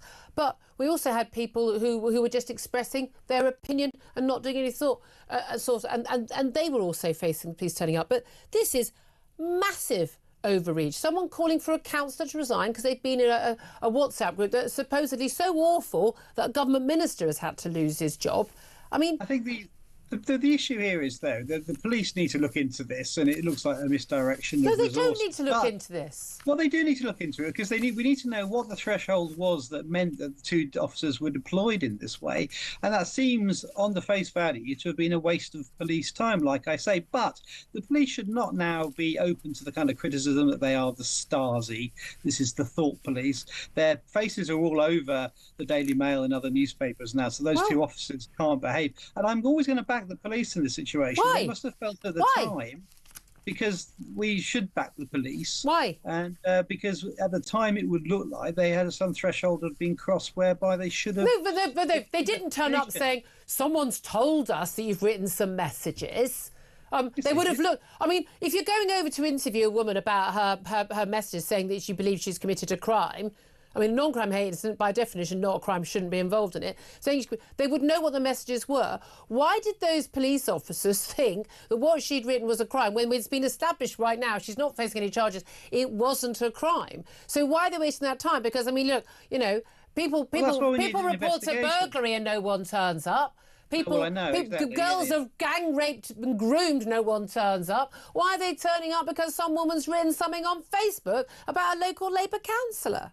Which is why I say the police do need to investigate what went wrong here, because it looks like there's been a misuse of police time. It looks like someone has complained and that they've gone to this door, but they shouldn't have. But to, blacken all of the police as being the Stasi. But I haven't used the word Stasi. B, I'm not blacking all police. Most police officers I know are horrified by stuff like that. They're all desperate. They're literally counting down the months and the years till they can retire, get their pension and get out, because they know that that's the sort of stuff they get sent to do. Those officers didn't do this of their own volition. Someone would have sent them.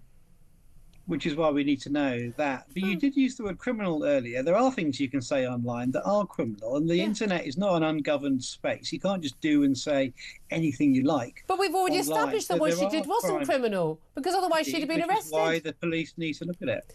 I genuinely, I love your faith in the police. I suppose you're also got a lot of faith in the government's having this counter disinformation unit, which we heard about in the papers yesterday. As someone who had a file on them kept by the last counter disinformation unit simply for criticising the government's COVID policy, along with people like Carl Hennigan, my last guest, and others. I'm sure you've got a lot of faith in government and all authority, because I used to have a lot of faith in this stuff, Paul. I don't anymore, because it's been proven that they are not trustworthy. I think you do need to monitor what goes online, because we know a lot of the hateful language becomes violent acts in real life. I mean, no, you we yourself don't. That's not true. That's simply not true. That's not backed up by the facts at all. You this morning have been talking about the threat from Islamofascism and the rise of Islamism, and people being radicalised online. And this happens in these spaces, and we do need to monitor it. Well, it happens on the streets of London every 2 weeks, and police don't do anything about that, do they? We do need to monitor what goes online. We also need to police those demos, by the way, which I'm pretty sick of having to try and get through London through people shouting and blocking up the streets. But that's a different... Well, I'm not so bothered about the traffic as I am by the Islamofascists on the streets, but there we are.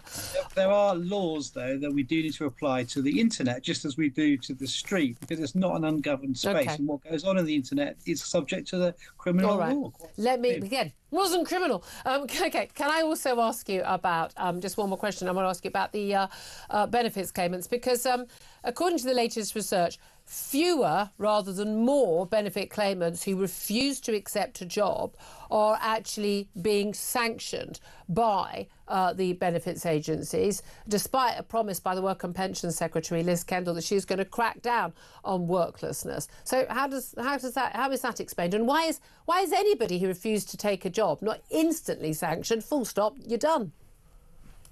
Well, Liz Kendall has said that she believes a lot of people are taking the mickey, her phrase, and that the department is going to start cracking down on this, because I think that's absolutely right. Nobody should be not working if they can, and nobody should be taking the mickey by taking benefits to which they are not entitled. Well, then why are more people not being sanctioned? And if people need help to get into jobs, then I think the state has a duty to actually help people as well. It's not just sanctions, but it's also a bit of support, because there are people who could work that don't. Because of whatever reason. Why are there fewer people being sanctioned, fewer claimants? So 117,000 out of 2.1 million people had their benefits docked in November 2024. That's down 20,000 on the number of people sanctioned a year earlier. I mean, I would still say not enough, but why is it going down if there's a crackdown? I think those figures are worrying. I think ministers are going to look at those and do something about it, because the government does want to crack down on this issue. You know, they're on your side on this. I think we can't just waste money on people that are getting benefits who shouldn't be. And everyone needs to work if they can. People watching this need to be at work if they can. Well, like you and I are, indeed. Really appreciate you joining us. Paul Richards, former Labour Special Advisor. Thank you for that. Sam Armstrong, I want to come back to you just really briefly on the case of the Manchester grandmother. I'm touched by Paul Richards' faith in the authorities. I no longer have any faith in any of the authorities anymore. Not individual police officers, but I mean, just in terms of the whole system. But, you know, you were with the Free Speech Union for many years. Yeah, look, no faith in them. They have been completely and utterly captured. These police officers went there not to investigate an offence, but to give, quote-unquote, words of guidance. Yeah, I'm sorry, that's not your job. They'd get 2 fingers up from me if they were going to give me guidance. It's not your job to do that. But look, I think there is something deeply sinister going on with this government. Seems incapable of withstanding basic dissent. I'm sorry to compare the two cases, but we've just seen a Labour MP that's been sent to prison because a constituent went up and challenged him about what he was doing in the local town. Yeah. How did he respond? Knocking him out. We've seen time and time again that people are posting stuff on the internet rightly critical of this government, are getting their collars felt. Yeah. We saw 2-tier justice, and I'm afraid there's no doubt about that in my mind, during the aftermath of the Southport thing, in which people who said the truth were arrested, in some cases convicted of offences for saying it was linked to terrorism. It was. Yep.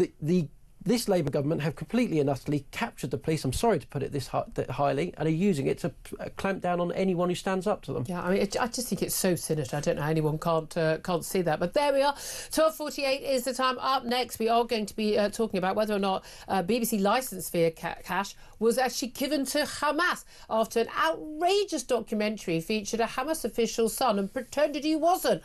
What is the BBC up to? We'll talk to Jake Wallace-Simons about that up next. This is Talk.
Across the UK, on DAB+, on YouTube, on your mobile, and on your side. This is Talk. This is Talk, the Home of Common Sense, with me, Julia Hartley-Brewer. Sam Armstrong still with me as well. Let's talk about what's going on in the Middle East right now. Jake Wallace-Simons is author of Israelophobia, the newest version of the oldest hatred and what to do about it. He's also a columnist at The Telegraph. Good afternoon to you, Jake. Good afternoon. Thank you very much, Jade. I want to talk actually about what's going on in the Middle East, but also what's going on back here at the BBC as well. But just first up, just breaking news in the last hour or so, Israel has informed mediators they will release the 620 Palestinian prisoners whose release was delayed in exchange for the return of 4 hostages today, on condition we've got no more of these horrific propaganda ceremonies like the one staged at the weekend, just for the weekend, the release of the Bibas family and Oded Litschitz. I have to say, I was so horrified by that, and the fact that, you know, the mother's body wasn't released, the coffins were locked, no key provided, Hamas propaganda inside, lies, of course, imagine that from terrorists about how the children would have died. How has this been allowed to go on so long, and why has the Red Cross been participating in these horrific ceremonies? I've been asking myself that same question over the past few weeks. The Red Cross, they're supposed to abide by the Geneva Convention. In fact, they were created as part of the Geneva Convention.